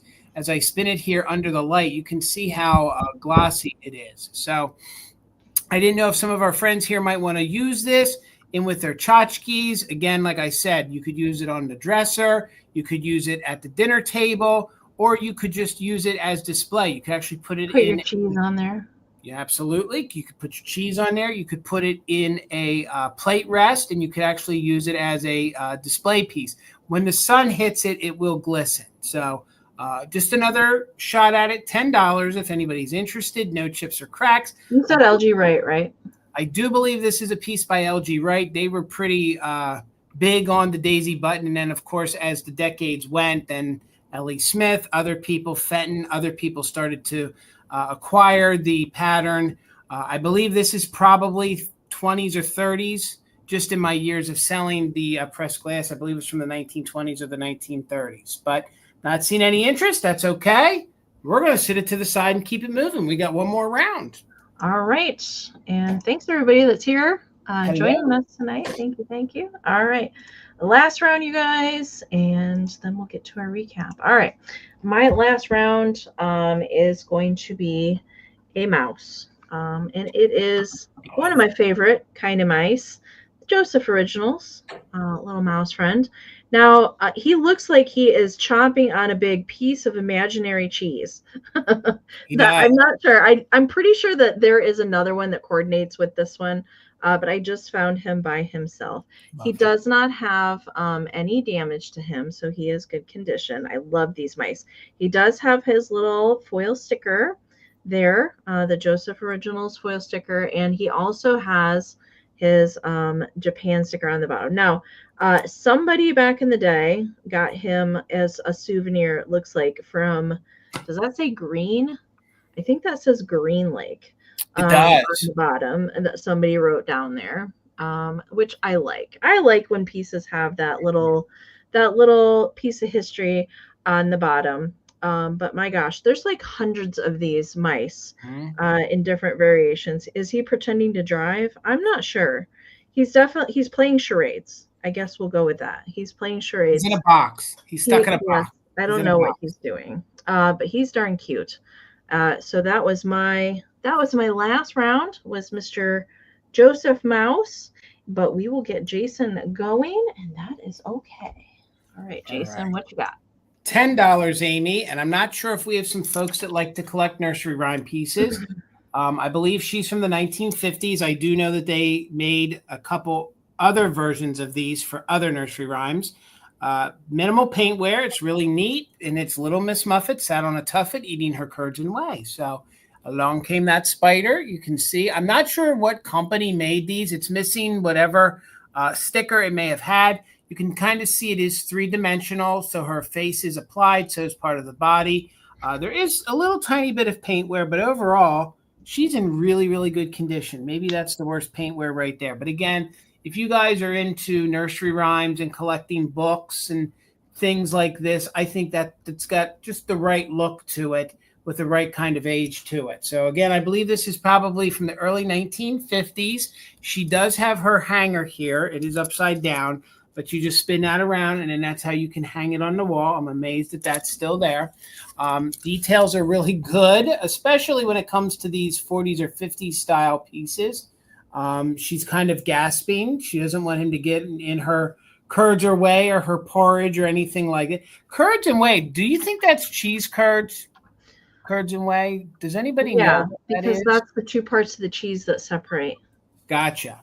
All right. Yep. So she's eating cheese right there. So if you got the Daisy Button dish, you could put the whole thing. So 9 inches in diameter. So she measures 9 inches all the way around. She does have her original hanger, and it is just on this kind of wood disc or wood wafer have you. So $10 if anybody's interested. Maybe you guys have some of the other nursery rhymes. I think I saw the one Little Jack Horner. And I do think I saw a Humpty Dumpty one. I'm sure they made probably a dozen of these. You're right. I think there's 4 different ones that I've seen, like in that round style. I know that there's other shapes too. I also think she would be fun with the way the spider comes down. I thought with the Halloween season coming upon us here, I kind of thought turn her into a witch if you wanted to. Oh my God, you could. Oh my God, if somebody, maybe if she doesn't sell, maybe we'll see if Tina could do something like that with her. $10 if anybody's interested. She is Little Miss Muffet. I kind of love the way the font is down there. I love the pinks and the blues, the way she has those little shoes on and her curds and whey, and it just has the right patina with the spider, but I'm not seeing any interest. So we did it. $10. And all right.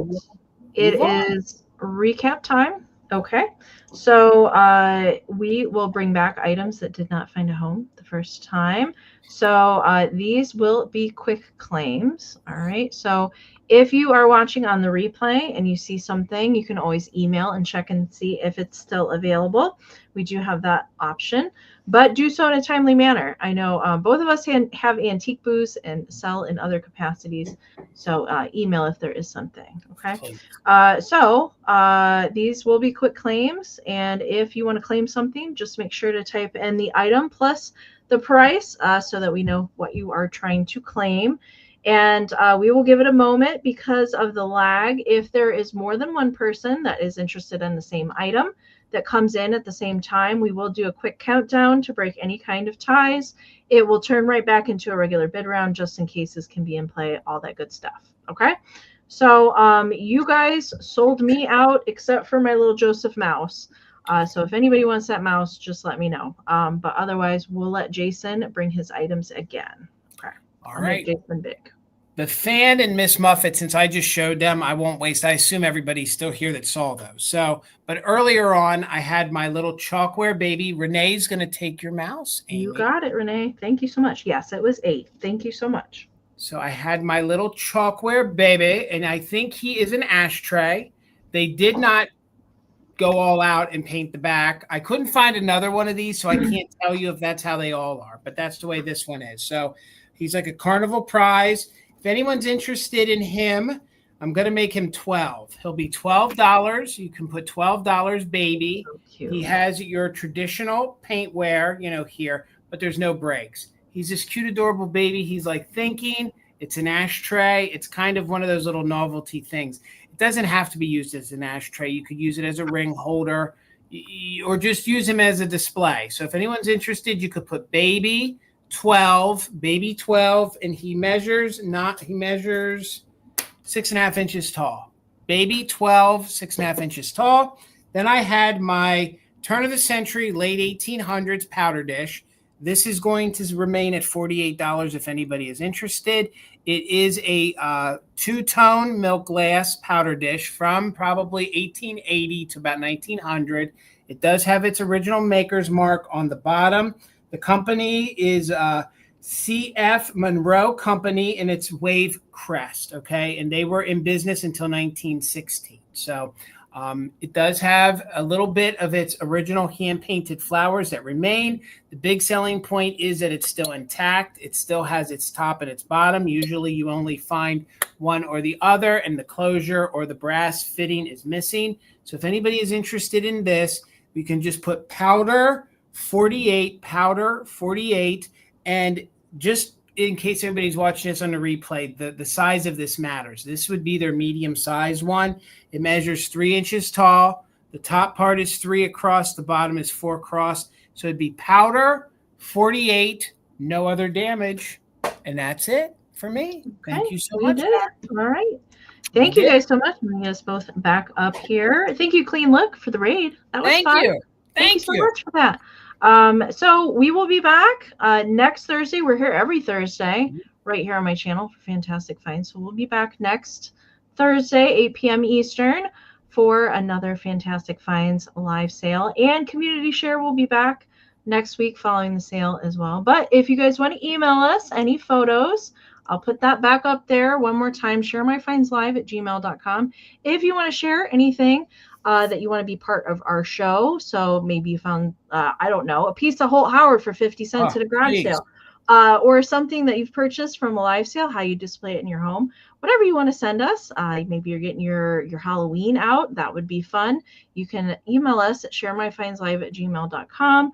Just make sure when you send your photos to include a brief description to go along with your photos so we know how to talk about them.